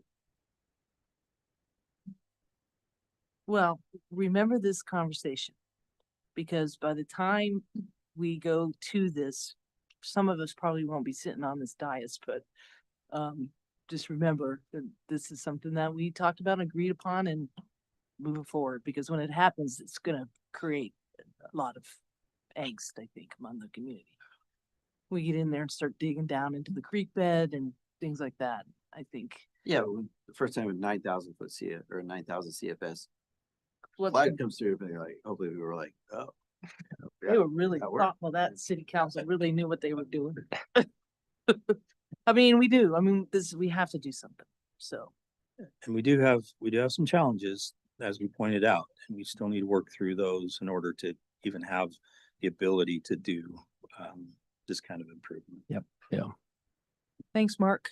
Thank you, council. More to come. Thanks, Mark. Yeah, You good get a job. sense when we will see the design? So I think the next step will be to do the documents and getting a contractor for the design. At that point, you'll approve a contract. Okay, And then from there, at the time we present the contract, we'll hopefully present an idea of a timeline for the design process. great. Thank you. And And in the next few months is what we're hoping in the next. by the end of the 6 year? No, Yeah. by next year. Well, by the end of the year, hopefully. I'll say, Nice. there's some consideration for funding there. We'll have to go out to RFP. If we're looking for FEMA funding, we'll want to try to coordinate the two of those Gotcha. to some extent. Yeah. All right, very good. All right, I need a motion to amend the agenda to move item 5.1, the quarterly revenue update, up to a presentation, because you guys don't need to approve this. It was intended to be a financial update, but as Michael explained, we want to wait till we get the audit back before we do that update for your consideration. So if I can have a motion to move item 5.1 to presentations. I can make a motion to move item 5.1 to presentations. Motion by Collins, second by Miles. Miles. All those in favor say aye. Aye. Motion passes 5-0. Okay, Michael. Okay. So I want to show you a couple of graphs. And as I mentioned, there's still a lot of transfers taking place. And the way that we do this is we have our auditors make all of those transfers. So like all of what we used to call overhead, but is now internal service fees, all of those things are still being transferred and stuff like that. What we do know, however, if I can move this thing, is noise. So that was my reminder to talk to you about noise. So I wanted to show you the tax revenues that are now complete, because we have received July's. July's gets retroactively credited to the previous year. It's kind of weird, but this is how it looks. So these are 2 full years, 2025 and 2026, for tax revenues. And obviously this is not all of our revenues, but these are the ones that are most influenced by tourism, things like that. When we say 2 full years, we're talking July 1st to June 30th. We are. So I want to make that clear to the public, because people Yeah. don't think that way. They think January to December, but this is July 1st to 2025 to June 30th, 2026. That's right. That would be in blue. So 2025, fiscal year 2025, you can see what the total was there for all of the taxes. And then in 26, the total. That equals out to a 4% increase over 2025 actuals. But we have been pretty conservative in our budgeting. So if you compare that to what we actually budgeted for revenue, for tax revenue for 2026, it's actually a 5.6% increase in what we thought we were going to get, which comes out to it's close to $1 million. So this last year we did see a bit of a jump in some areas. It's not massive, but if you look at, I'll show you a trend in just a minute. If you look at the trend, it's pretty consistent. So as on this one, you can see the 3 years. Green would be 2026, and then purple 2025, and blue is 2024. And these are all the different tax categories that I just showed you on the previous page. So you can see in every situation except wrap tax. And I'm sorry, wrap tax shows 0 on this, but that's because we moved it to another fund, and it was actually more this year than it was last year. It shows on the previous graph. You can see it was 436,000 this year as compared to 420,000 last year. But every one of these has increased with the exception of franchise tax. And frankly, I couldn't even explain why that's the case right now, but it's also one of the smallest line item in here. So if we look at sales and use, actually, I'm going to go to the next slide. Resort community taxes. I went back to 2019 and I put all of the resort community taxes in here. And I want to just show you this one line because all of our tourism related taxes generally follow this same pattern, which is from 2019 to 2026, there's been a consistent raise. In fact, it's been about a steady 5 to 7% each year if you average it out over all those years. We had a big jump from 2020 to 2022, and I've shown you this before, we haven't seen a decline after those salad days or whatever you called it. So those good days, we haven't seen it decline back to where it was pre-COVID. So we see it still consistently rising, not a great amount, but still a respectable amount. I think my recommendation going forward would be we still continue to be very conservative.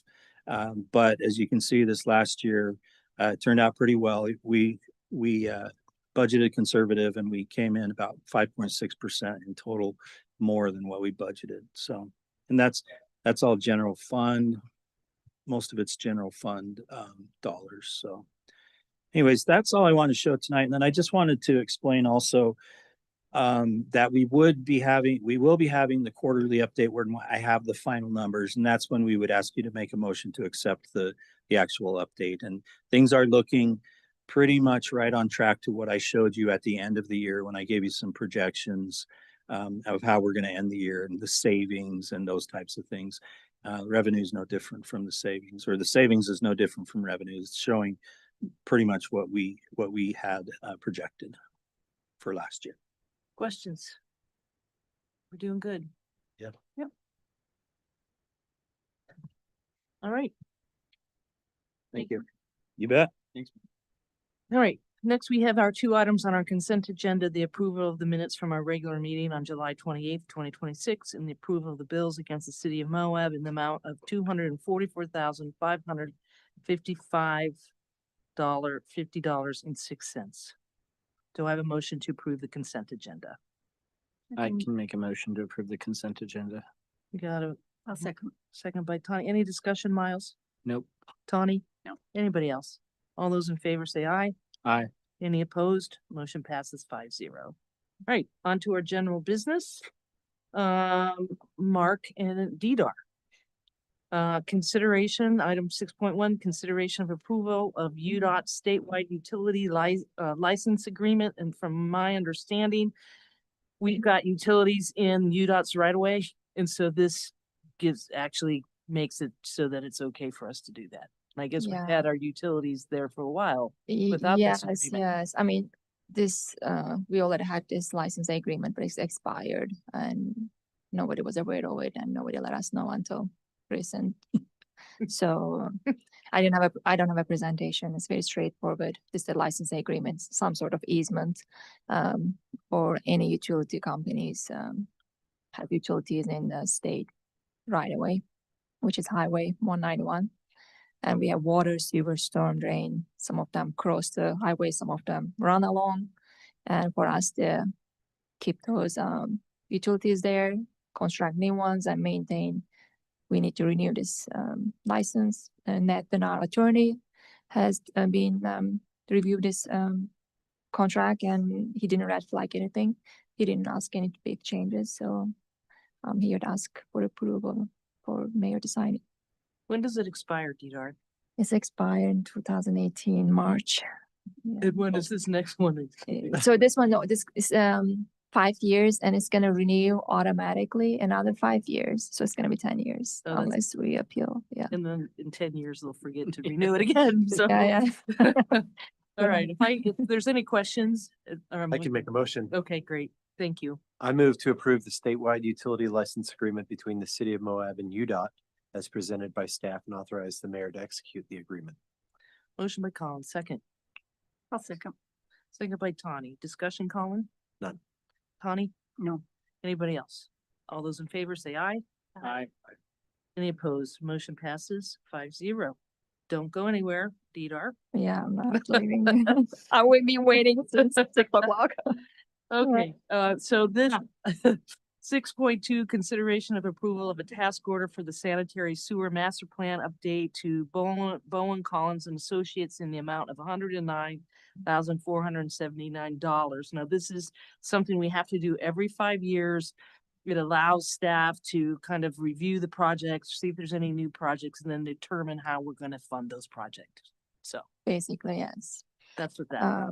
Yeah, so we just updated our sewer model last month. So what we use for sewer model, any development comes and multifamily homes, we want to make sure that we have a capacity for those developments. So we take a look at our model. So next step is we want to look at may have a master plan, see what will be the future growth and what we need to support those future growth, and where we have a deficiency and prioritize our projects. Now, not only we want asking for master plan update, we also looking for the fee assessment for new connections for impact fees and then the rate. Last time when we done this, it was 2018, and they have been done this two separate. Now we just combine those two task order at one. I make the math. Seems like 8 years pass and it's cheaper to just combine what we pay 8 years ago. So I'm happy to tell what we're gonna come up with the study. But maybe I do want to mention one thing. So the sewer rates right now is calculated by the water use in the winter. So we're gonna move from there. Just I think that would be the different, maybe let the public know too. We discussed with Obi, Public Work, utility director. Seems like not many cities use this method, and it's kind of not fair to second homeowners. Maybe they are not here during winter, but here they are summer. So it's very hard to tell. Maybe there's a water break. It's kind of became a challenge also calculation for the treasurer office. So we are moving from there. I think that's going to be the biggest difference if I want to highlight. Questions for Deedar? So now will come up the new. So what were you saying on that? Like the way they calculate it? So yeah, like a sewer rate calculated by, so we don't have a meter for sewer, right? Like not what a water meter. So what we do is we look at their winter use. So we assume there is not much irrigation use then. So that much water should be ended up in our sewer line. So we will move from there. We're gonna have a basic rate for I'm not sure what will be come up with, but the type of the units. And that's what this study will show. Yes. And then we will bring back to you for adoption and. So right now, we're using a pretty conservative approach to Mhm. determining our rates, using the lower flows during the winter, Mhm. which probably means our sewer rates are a little lower than Yeah. they should be. Yeah, like as I say, like if you don't live here during winter, we assume that you don't use sewer much, but you are here in the summer maybe, or the spring. So are you adjusting to more of a spring or? We're not gonna look at. I don't think we're gonna look at their water usage. I think I'm not sure what the recommendation we will work with the Bowen Collin. But I don't think we're gonna look at the water use, and it's make it complicated for treasurer too. Like it's extra work for them to come up with that calculation and take a look every year. I think we may look at the unit number, maybe the water meter size. Yeah, but I will update you whatever method.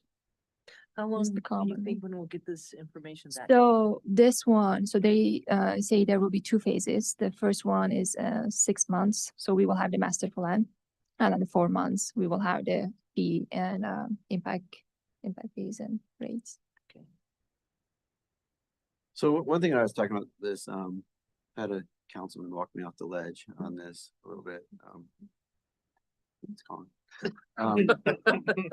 One of the things that I was kind of looking at this, and I was looking at the master plan from 2017, you know, Mhm. stuff, and it was like talking about like these areas need to have new pipes, or you know, or something Mhm. like that, or these different things, and then with this new master plan, it's kind of updating that, correct? And stuff. Yes. And I was curious, like I would have loved to have like a workshop or something going into this. It was like, hey, this is everything that we accomplished from the 2017 plan. This is everything that we, you know, the rates were this. We thought the rates needed to be this high because these pipes needed to be fixed at X amount of dollars, you know, and we were able to, you know, fix all the high, you know, the high things that were, you know, it's like high, medium, and low, or something like that, or I think it was on their thing. And so I'm just kind of curious, like when you're looking at this new plan and you're looking at the old plan, were we able to get a lot of the things accomplished that we wanted to, that needed to be accomplished with that 2017 plan? Yes, that's a very great point. I know what priorities, what those projects. We done some of them for sure. So when you prioritize those plans, projects, you look at the future developments, what will be. But now we're looking at it, some of them is not there. So prediction change. So we did 100 West, we did North Track Line, and so other change, we have biggest change, maybe a Grand County Water and Sewer alignment change where they were tied, now it's a different alignment. So we are gonna take a look at the alternatives. Some of the like South Track Line, we realize it's a big challenge, it's under the creek, what we can do. So we realize it's so expensive. So yeah, definitely we can come up with the, you know, list of what project we have done. We done quite a bit sewer projects. Grow was maybe didn't align with what we predict. Some of them did, but I think that there are different developments. So it's very hard to guess which aim to properties will be developed. Now we didn't predict the apartments. There's so many apartments on the south side. So that's why we need to do these updates. We cannot use just the old ones, but we already did the critical ones. I think we did the big ones for sure. Yeah, that's what I just wanted to like make sure that we were kind of working. Yeah, and I can say, you know, from the old plan, which informed bonding and things like that, and based on the resources we have left, we have resources enough left to do the sewer outfall pretty much, which is a project that we've been working on for a while.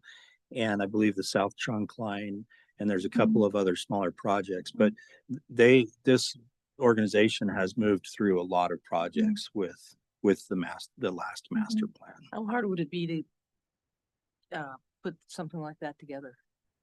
We can just do something that we could even make accessible to the public as part of this. In the next couple of months, though, we can put something together showing all the projects we've done. I think that'd be great. I mean, Yeah. people don't ever think about sewer. Even they do when they go to the bathroom maybe, but you know, I mean, that it's a big service that we provide. Yeah, and I And- think even the bigger picture for some of us counselors, at least, if not all, is, and something that obviously came up at the strategic planning was just the amount of master plans that we have that seem to be sitting on a shelf somewhere and you know, not a great understanding of how they're being executed. And so I think that I wonder if possibly this winter strategic planning or something, we could get an update on some of these master plans that we don't hear much about. Yeah. Or- Yeah, so, yeah, And there's still some big projects to be done. Right. But we can definitely show all the ones that have been done, and we have been working through that bond. It's getting drawn down.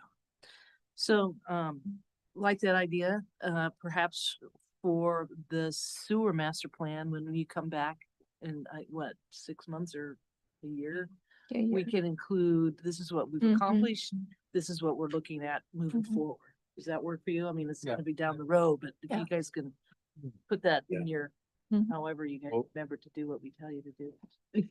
We'll also include the water in that as well, because water master plan is the next, not today, but soon we're gonna be presenting the water master plan contract as well. That's great, because those are our two biggest services, but in general, all of the plan, and I think we've made progress, and I Yeah. think we're doing things now, even on our agendas, where you guys can see what plan this is referring to, so that you can see that we are making movements based on that plan. I think we're doing a much better job than we have. I in the agree. past. Yeah. But it'd be good to see that all in one place, and I think strategic plan would be the best place to do that. Okey doke. Can I make a motion? Sure. I move to approve the sanitary sewer master plan update task order with Bow and Collins Associates, the amount of $109,478 as presented by staff and authorize the mayor to sign the agreement. Motion by Jason, second Second. by Colin. Any discussion, Jason? No. Colin, do you want to share with us what you did to Jason? It was so fun. Any discussion? Tears. I've had enough discussion. All right, anybody else? I feel like I'm separating the two. I know, Robert. All right, all those in favor say aye. Aye. Any opposed? Motion passes. Thanks, Didar, Thank and you. don't you go anywhere. What? I think she's gonna turn it over to Mark. Okay, all right. All right, so item 6.3, our last item, business item this evening is a consideration of a contract with Straight Stripe Painting Incorporated in the amount not to exceed 200,000 for our striping. And this is what, in 2 phases, right?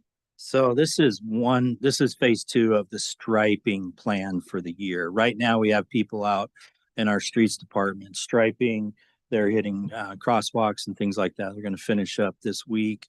And then we're going to have Straight Stripe come in and you'll see in just a minute, their job is going to be much bigger, wider ranging and much more impactful as far as new things. And then also put in some of the new high visibility crosswalks, which, as you know, are very expensive. So we're not doing those we're not replacing them all at once. We're doing 2 or 3 at a time. And we wanted to get those crosswalks in before school starts, which is next week, right? Or the week after?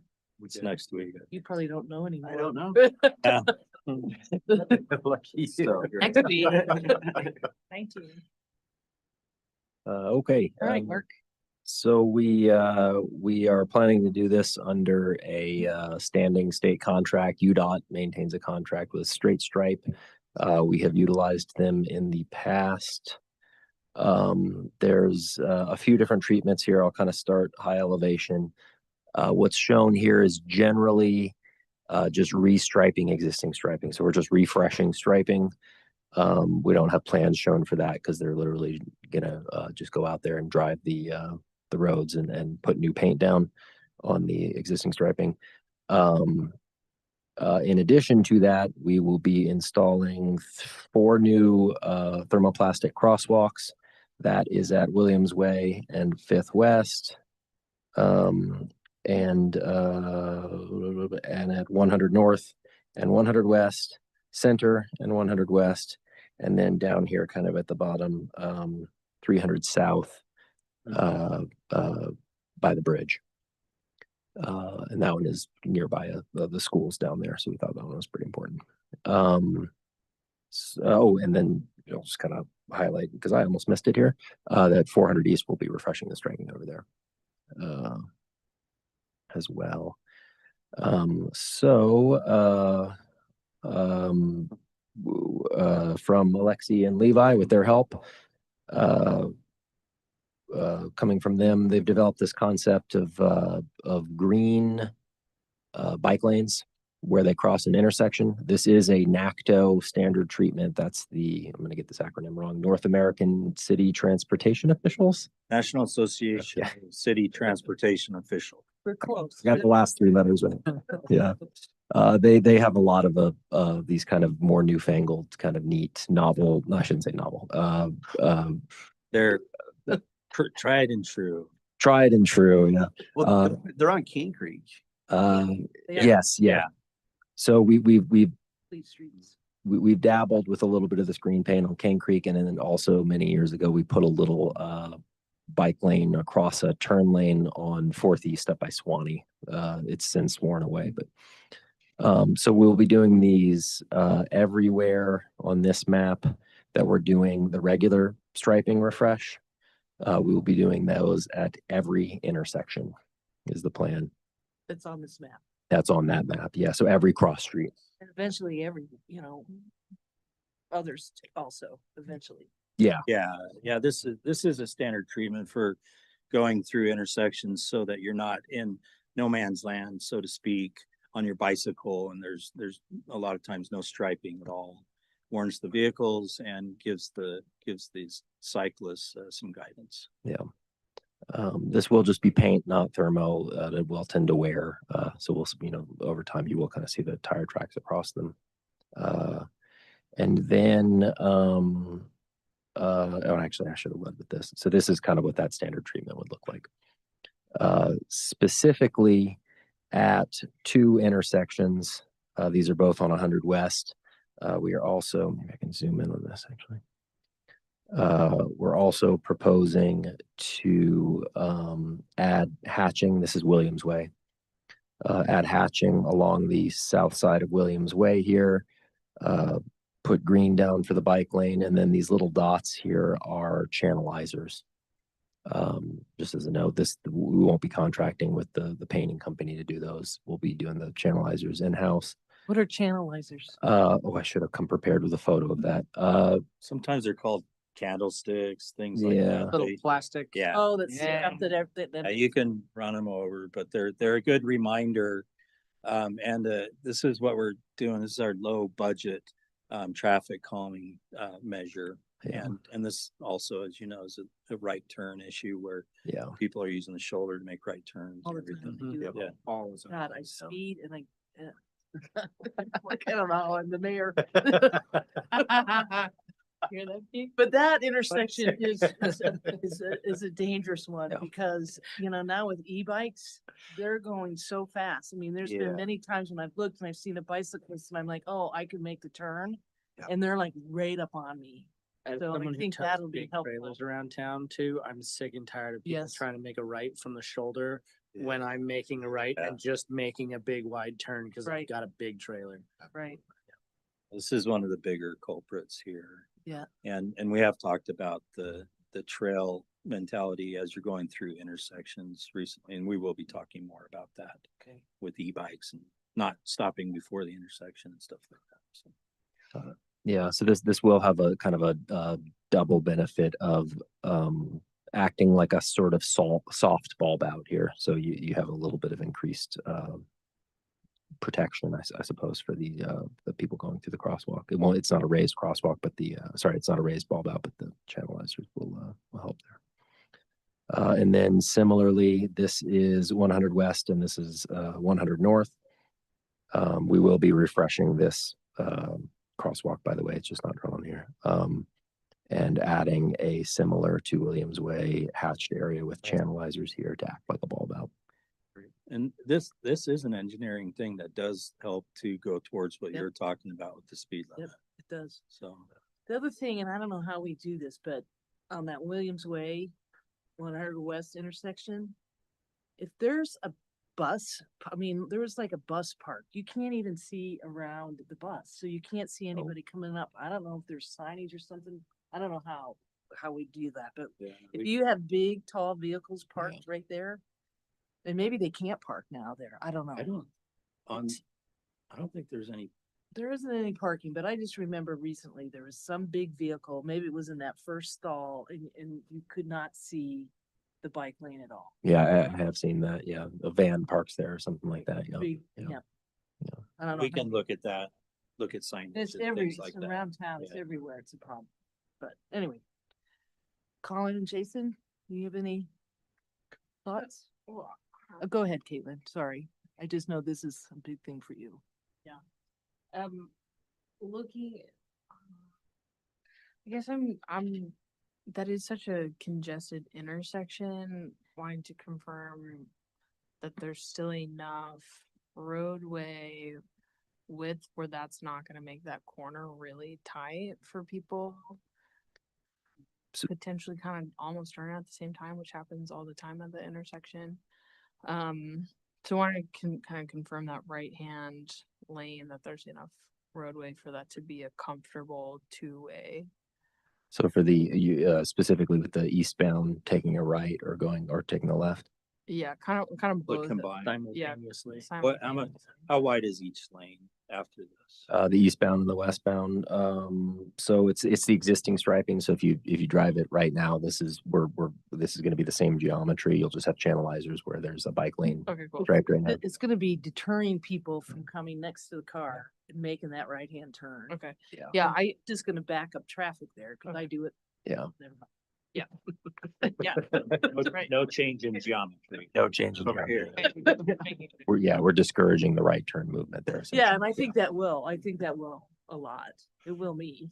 I guess part of Better. it's like, Joed, I'm really worried, sorry, that you're gonna show up with your wheel wells just full of those channelizers. Swap out one of them I for a did- bollard and leave it like. Sorry, Caitlin. We're kind of interfering with Caitlin's comments. Sorry. no, I think That's a that, good idea. Make one a bollard in town. Don't tell anybody. Exactly. Oh. that it- One, Yeah. just, it looks like a channelizer, but it's a bollard. Has- Strong enough for a stop People on won't test them after a couple tries. Yeah. Sorry. All right, we're getting Caitlin. my only other thing, I feel like you answered this question, but I also just wanted to confirm that the bike lane is where it is. Just otherwise looking at this, especially having bollards in there, concerned that a vehicle or a bike isn't gonna see it until you're basically right there, and so making sure that vehicles have enough time to get where they're supposed to be. Yeah. But that's just, you're just adding markers where the bike path is coming up that road. Right. Yeah, I can confirm that. Yeah, we'll be striping the edge of the bike lane right here. Okay, great. Yeah. And the rest of the bike lane will be striped also. Yeah, yeah. White, Uh, without the green, all the way to. And Yeah, I believe the white line that separates that lane, that's not a lane, that's not a right turn. I believe that line extends a lot further east on Williams Way, where there are often vehicles parked. So it's defined much further. So it's not like somebody Yeah. would be on the edge of the road and then all of a sudden feel like they are in the bike lane or. Yeah. It's hard now because it's so faded. Those bike lines are so faded. Yeah. So, I mean, these kind of things, in my opinion, these small little things that we do have a real big impact on our community. Yeah. Because they're Yeah. visual, they can see it, it's out there. Yeah. Anyway, I think this is great. Colin, do you have any comments? I do. I like the direction this is going. I hope that we can also come up with a broader striping plan to carry us into future years when we're looking at this area and then we have next year's area, and so that it's just a really organized many years out of where we're going to be focusing our efforts, so that then we can be budgeting for it. And then I also, so what kind of lifespan are we seeing with the painted? Is it really? It's got to be repainted annual. Okay. Got it. Yeah. Now, this is a double coat, right? Yeah. And even with the double coat, it just fades. Yeah. Yeah. Well, But- the tire tracks. This will fade slower if tires aren't driving on it. Right. And tires won't be driving on it if they're not running over Got it. the things.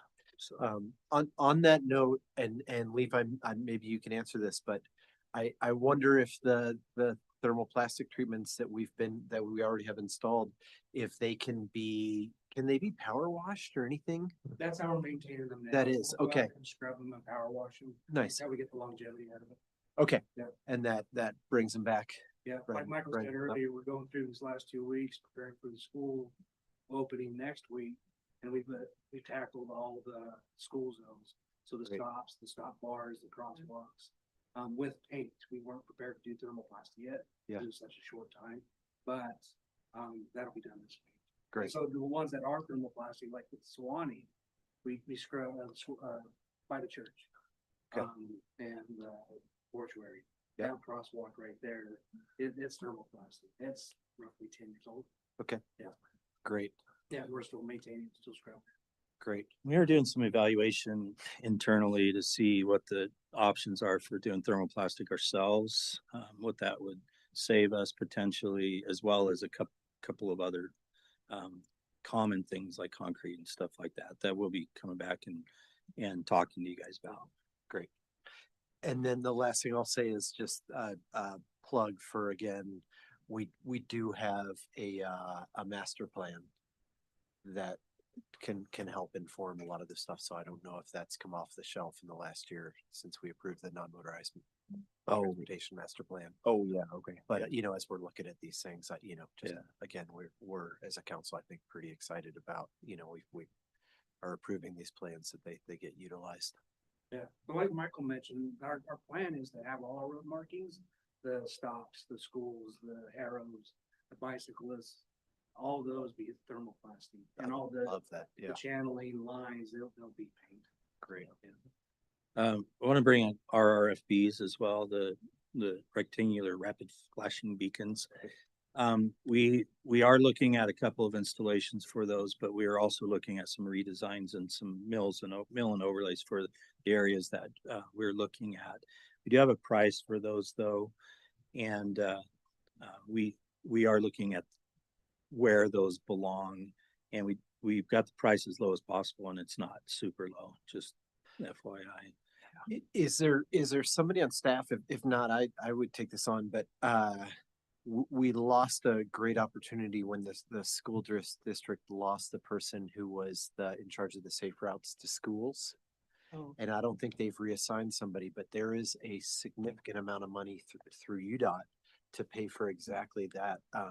You know, something that is, if it's on an established safe route to school, which 100 West is, we could put one at Williams Way. We could, you know, that there is money available. And so I think that, you know, I don't know what the best way to move that forward is, but we should be contacting the school district saying, hey, you know, we would really like somebody to be reassigned as the safe routes to school person. Yeah, I think he's coming back, isn't he? he's in town. I've seen him, but I don't know that he's coming back to the school, district. Right. Yeah. Do you want me to follow up on that with the school district? That and would just be great. I think the city can be more involved with safe routes, and I've been really involved with safe routes in other places, and a lot of times it is the city that's leading that, because most of the infrastructure, if not all, is on city streets, because unless safe routes has changed, all of that money has to be spent on existing street right of ways, and it can't be separated trails and things like that. So it's generally the city or the DOTs that own those right of ways. I'm not sure. One of the things that I brought up when we started talking about this was what's the safe routes to school plan, and that's not something that the school has shared with us. And previously, I think they saw it more as a policy thing, as evidenced by, you know, inviting all the policymakers to do the walks, but none of our operational folks have been involved in that. So yeah, I think if you're okay with talking to them and asking if that's something that we could talk more about, and maybe sharing some responsibility too, because our grant coordinator could apply for those if we're working together. Yeah. And who would be the contact at the city? Would it be Val? Would it be? I couldn't say right Okay. now, but Okay. I think somebody would get mad at me. They're all like, "You're already asking me to do all this stuff." So, but I do think it's something we could look at. Okay. And you are right, there is a lot of money. All right, any other questions or comments? One other comment. So the 200,000, this bid was it just everything that's marked in red? Yeah. You've got more exhibits, don't you? Well, so we've got a lot of backing documentation, but nothing really set up to. We could bring it up and we could talk about the numbers, but it's not formatted You've particularly. got 400 East though. Yes, yeah. Is on here, yeah. So as you scan that out, that's for the 200,000, this is what we're getting. But so then I guess my question is like, what do we, if we're having to paint all these stripes every year, what is the plan for painting 90% of what's not painted? Is that?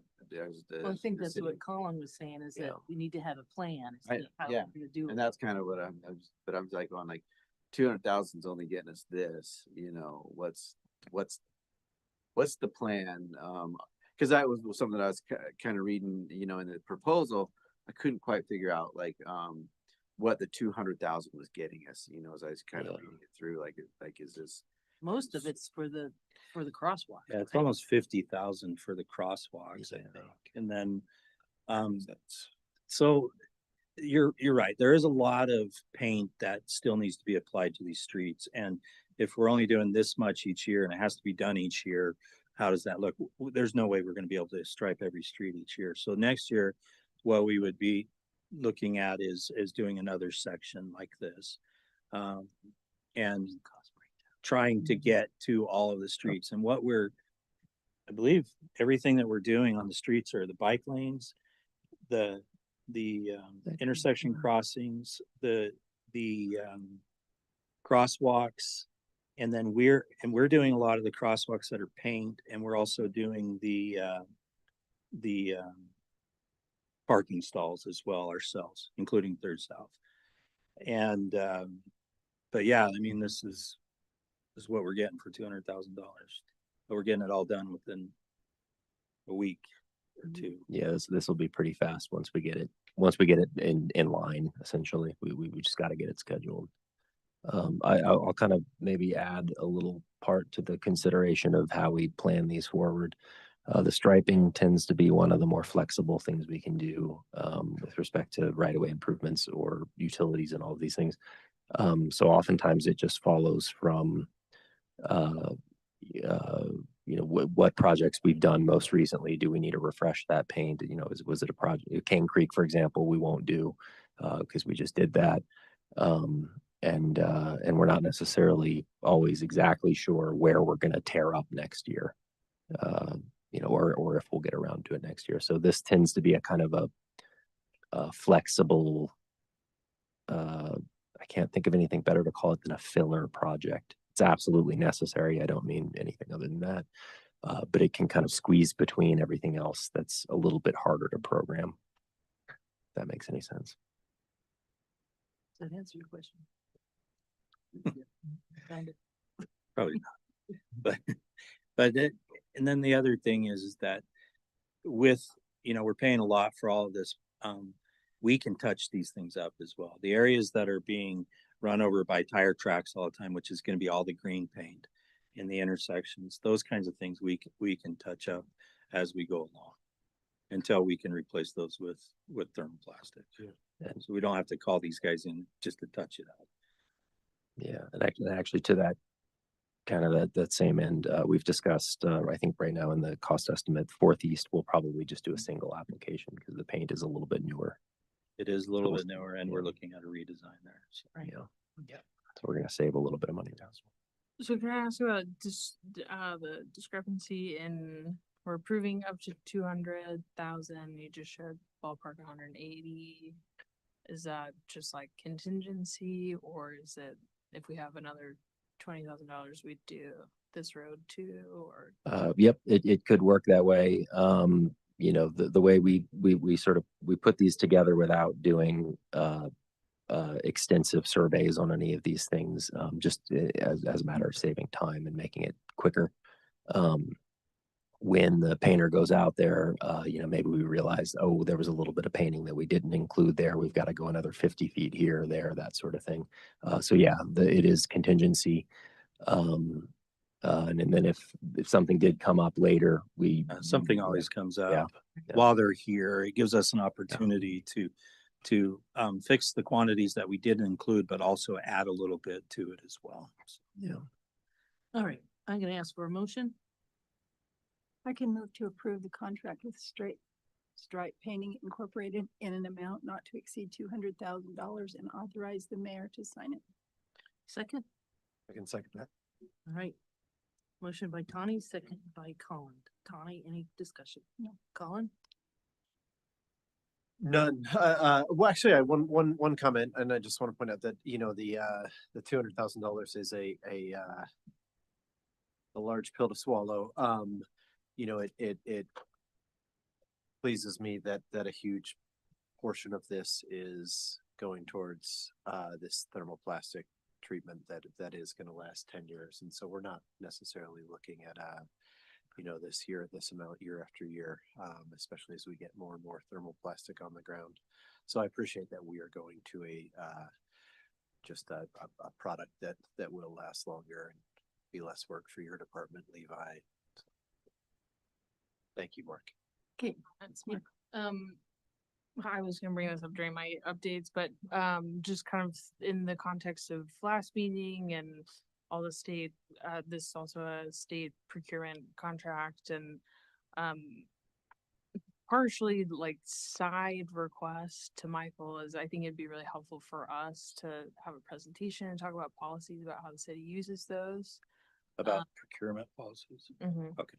I think just a presentation in general would help us understand when and how it's used.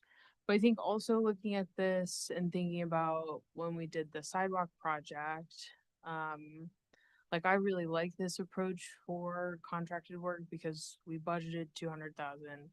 We can pick a contractor, you can design work for up to 200,000, and then we don't have as much of the budget overages. So it's kind of a comment observation that I think is a really good use for kind of this ongoing contract work that we want to do all the time.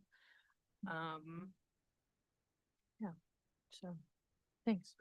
Anybody else? Miles? Yeah, I just wanted to kind of address what Caitlin was saying and then thank you for putting all this together. I think it's important to note as we go through these different procurement processes, what projects require a certain amount of specialized equipment that it's even harder to find contractors to fulfill them. Striping is going to be one of those where it makes a lot of sense to work with, a contractor that is in the position to do something like that because of that. And I also wanted to point out and just thank Levi and the city crew for becoming more and more capable of doing stuff like this yourself. I think, like on the point of your comment, Colin, and your comment, Jason, about are we going to end up spending $200,000 every year to keep doing this? The more we can do ourselves, the more we can maintain these things ourselves, the better we can do for the community without having to spend this kind of price tag every time. So we're working towards something, and I really appreciate that and wanted to acknowledge that. Thanks, Miles. Jason? No, just Okay. everything's been said. All right, we've got a motion made by Tawny, second by Colin. All those in favor, say aye. Aye. Any opposed? Motion passes 5-0. Thank you, guys. Thank you, council. All right, that is the end of our general business and we'll move into city managers updates. So I just got a couple of things. I was out of town a lot of last week and 70-degree mountain weather. Stop it. Great. Well, Joette was telling me about where she was the week before, so I was like, I gotta do this. So glad to be back though. The youth garden project has broken ground in Old City Park, and they're moving forward with that new community garden plot. City put out an RFQ, which is a request for qualifications for updating the downtown master plan. And we received 8 submissions, which is great. This can partially grant funded as well, I'll remind you. And so we're excited to get that moving forward. We are trying to use the old master plan that was never adopted as a jump off point. So we don't have to reinvent anything. So a lot of it, I think, is still valid. We are pursuing a community forestry grant in my efforts to keep you updated on grants. We lost a big community forestry grant a couple of years ago. We're looking at going after another one, and also a grant that could help us with infrastructure for the MAT, which it could include if we wanted to bus stops. That could be something if it's something we wanted to pursue. There's a dark sky event, I think tonight after council. Never mind. So Sergeant Jerry Newmeyer just retired this week, actually. She served with Moab Police Department for 22 years. She was most recently the Sergeant of Detectives and did an amazing job over those 22 years. We just want to give her a good send off. And I know the police department had a good send off for her, but she did a great job for this community for for more than 2 decades. So thanks, Jerry. Thank you. That's it. That's it. Would you mind updating the conversation you had with Jared about the Uranium Boulevard? Yeah. And I know that's something that you're interested in. So I speak with Jared Beard from time to time, and probably more often, once a month or every other month, about UDOT related issues and how they affect Moab. One of the things that UDOT has been looking at for a while at our request is a traffic signal study or warrant study at Uranium and Main Street. And I asked them about that just this last week in conjunction with a pedestrian crosswalk and potential hawk at Dogwood and 191. They said that those are on their books. They are scheduling to do counts, traffic counts, and pedestrian counts after school gets in session. So they are moving forward with that. And that's just the warrant study. And then after that, obviously there would have to be funding and all those types of things. And we will be talking more about that. But those are 2 areas I think are well past due as far as looking at warrants for those 2 things. And they're gonna combine. They're going to combine them. Yeah. Nice. All right, thank you. You bet. Jason. A couple things. Had an airport board meeting last week. The airport, they're finishing up the apron project, which they've replaced all the asphalt, or not all the asphalt, but a lot of the old asphalt that was breaking away. That's about done. That was a huge project. Took them a lot longer to get that finished due to just asphalt having to meet certain specs at an airport, and stuff. So they put it down, they ripped it out, put it down, ripped it out, I think 3 times or something like that. There's test sections. Oh, wow. It's kind of, Bad. they had some issues up there. The airport's working on lease agreements with hangar tenants up at the airport. SkyWest is taking over in October. So Delta will be taking over on October 1st. And then United will be coming in on October 8th. United ran into some, I think he said some training issues, to get everybody qualified and trained. So there's a week later. So I think they said there'd be 1 week where there wouldn't be flights to Denver, and stuff that first week. So we're doing that. Today I attended a Moab Office of Tourism meeting. It was a great meeting. They did approve a $2.7 million budget, for marketing for next year. They got some great stuff going on. I think like it's pretty neat to see how these 3 new companies that they're using is working together. They're putting some great stuff. And Moab just got nominated for best marketed city or something like that. Some award that they're going up against, like Buffalo, New York, and Buffalo. You better beat Buffalo. There's like two cities in New York, and then I think some other areas as well and stuff that they're doing off. September 8th, they're having a big event. Remember the big event they did at Josie Wyatt's that we all attended and stuff. They're doing another one of those events, and on September 8th, it's a media kickoff for kind of next year with the new promotion and stuff. Where they think September 8th is a Tuesday. It's when we have a city council meeting.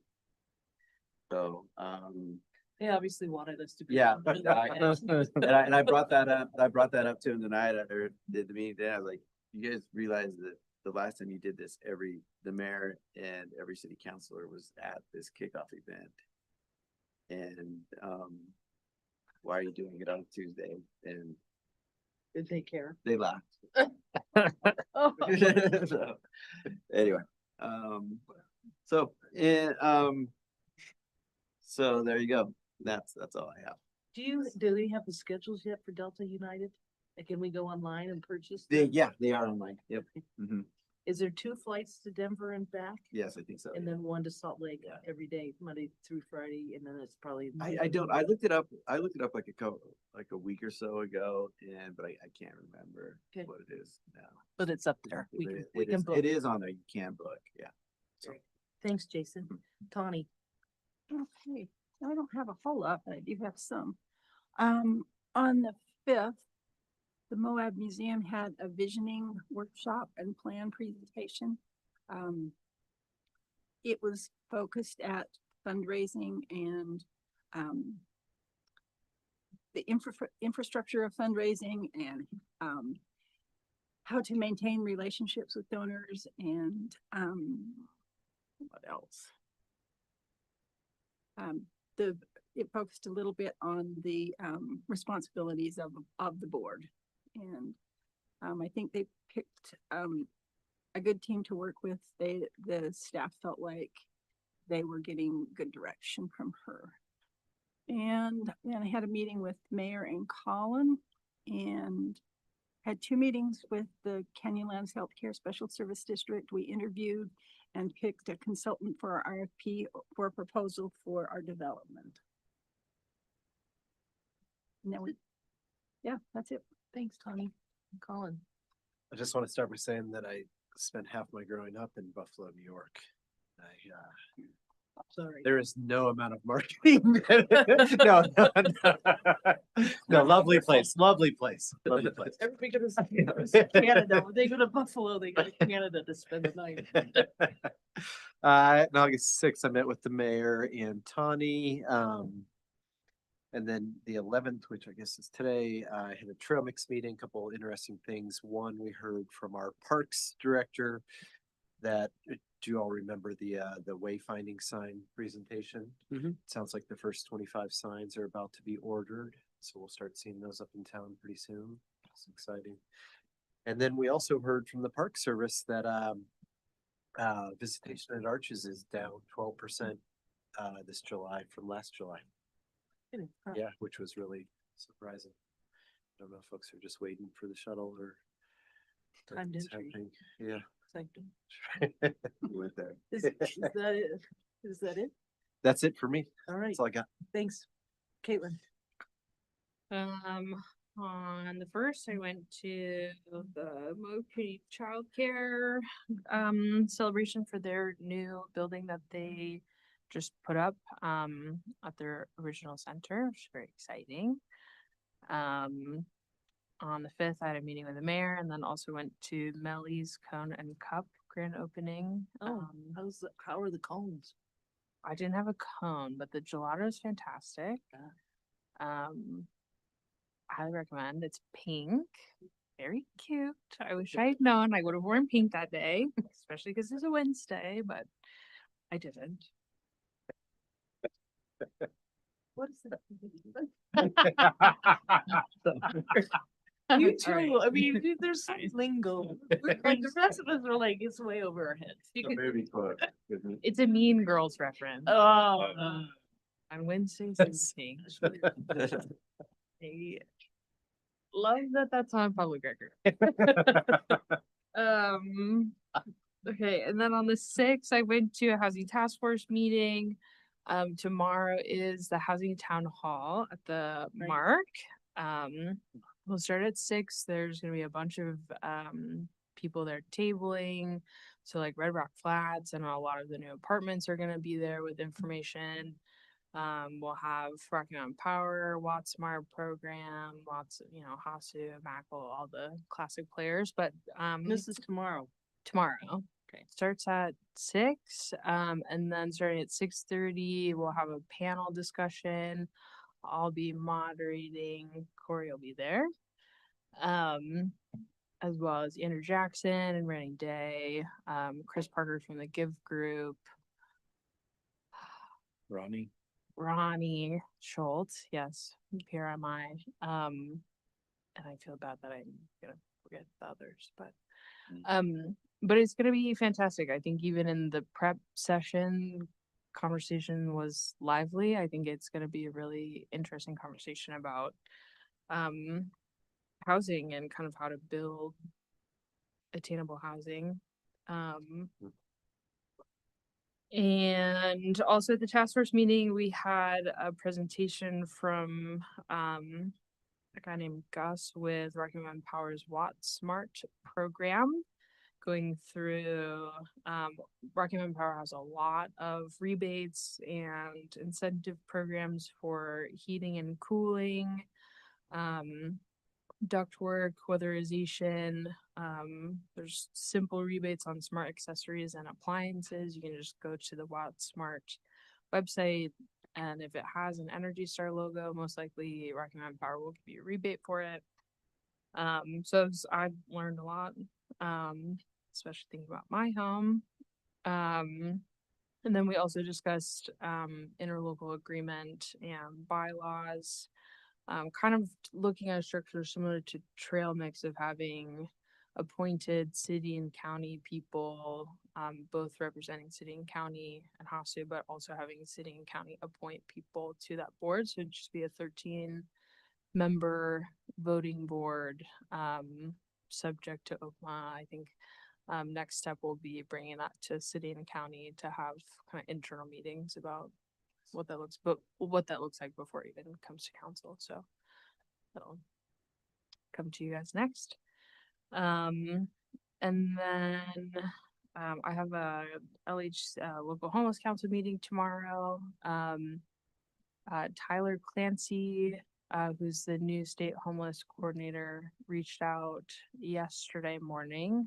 He will be coming to Moab, or he'll be coming to Grand and San Juan County September 1st and 2nd. Wants to organize visits, so I'll be meeting with Brianna about that on Thursday, coming up with an itinerary, but would love to feature the city and lots of our partners within the city that are serving unhoused, unsheltered clients. So I think it'll be a big deal to have Tyler down here and actually look at what rural homelessness looks like, because it looks very different than it does in Salt Lake. And that is it for me. Thank you. Thank you, Miles.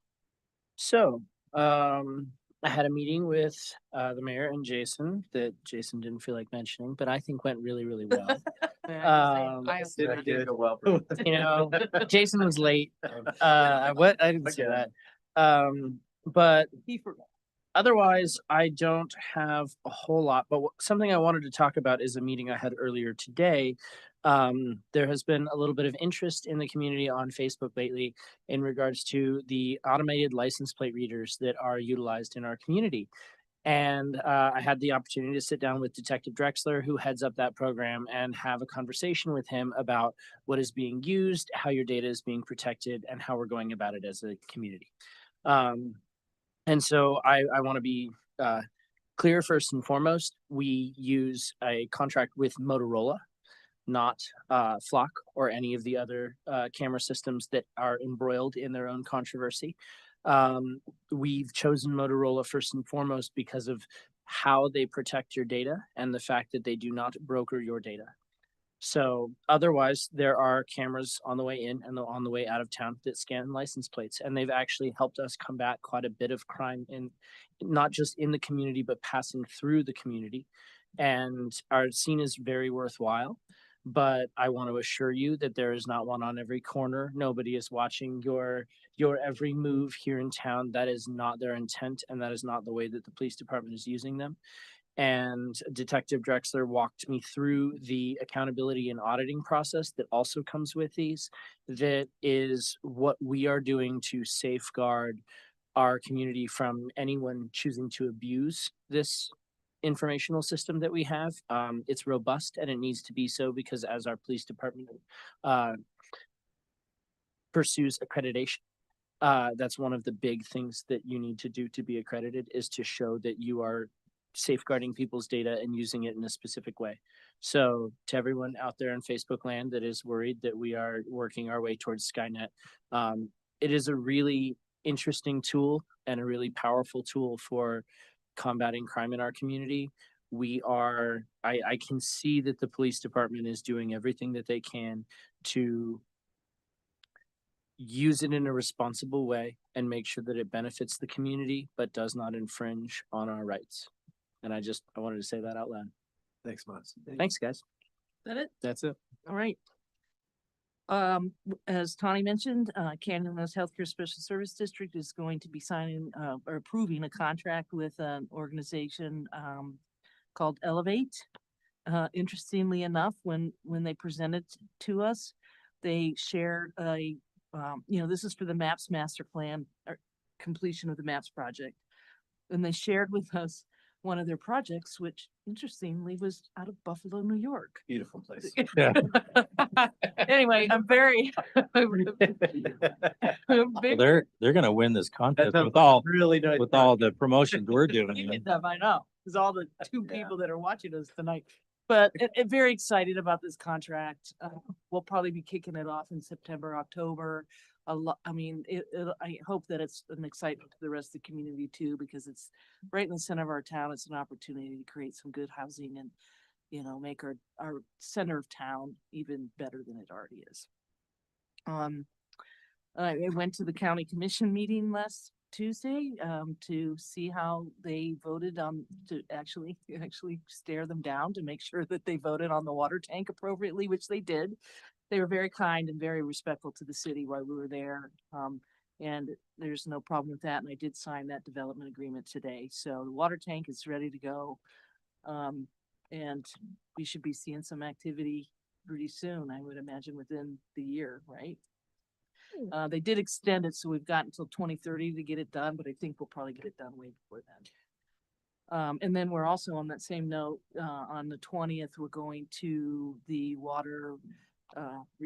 State Water Resource Division We are. for funding, and we're feeling pretty positive about that. They were here, didn't they do a walkthrough recently? They did. They sent down one of their staff to do a walkthrough with staff. Right. And then we also have our bond advisor and our bond counsel joining that meetings because that'll be part of the process. So as anything, when you get a state grant, there is a process, but we're feeling pretty confident. We've talked to them and I'm feeling pretty good about that. So we should have the funding and get it ready to go. I also, yesterday, I met with a gal named Erin Blackfoot. She's from the Norda Foundation. She contacts me every year because there's a lot of our local nonprofits apply for grants through them. There was a special grant last year. I think, Caitlin, you guys got some of that funding from them. This year, they're trying to extend that to rural communities as grant. And I'm not sure what the terms were. I think they're a couple of years, but all the people that applied last year, they were so excited about the progress that they made with their money, with their funding, which, when we get donor money, it's a really big deal to prove what we did with their money and show the good intentions and how we accomplish things. And so she was very thrilled and excited about the direction that some of these Moab profits are going. And this year they funded the Multicultural Center to beef up their food bank, because we know the Multicultural Center, their food bank is a little different than the one we see at the church and the one we see over here. They serve a different community and they needed some support, and also Rim to Rim got some funding because they are growing grass out at the Mayberry Preserve that they hope will help with erosion along the creeks, because they're taking out the Russian olives. The question is, how do you get it in there and get it established before we get a flash flood? But anyway, so that's exciting. Two programs that we both as a city work with directly. So glad to see them getting some foundation dollars. And then yesterday I met with Melody McCandless, the chair of the commission, to talk about the shuttle. I've talked to you all about this. There'll be a letter going to the county tomorrow. And there will be a ribbon cutting for the Arches shuttle on September 9th from 6 and 8 p.m. while we will be here at the city council chambers having a meeting. So just wanted to put that out there, and that's all I have. Really? Mhm. Same day, Mhm. September 8th? That's two. That's two. I know.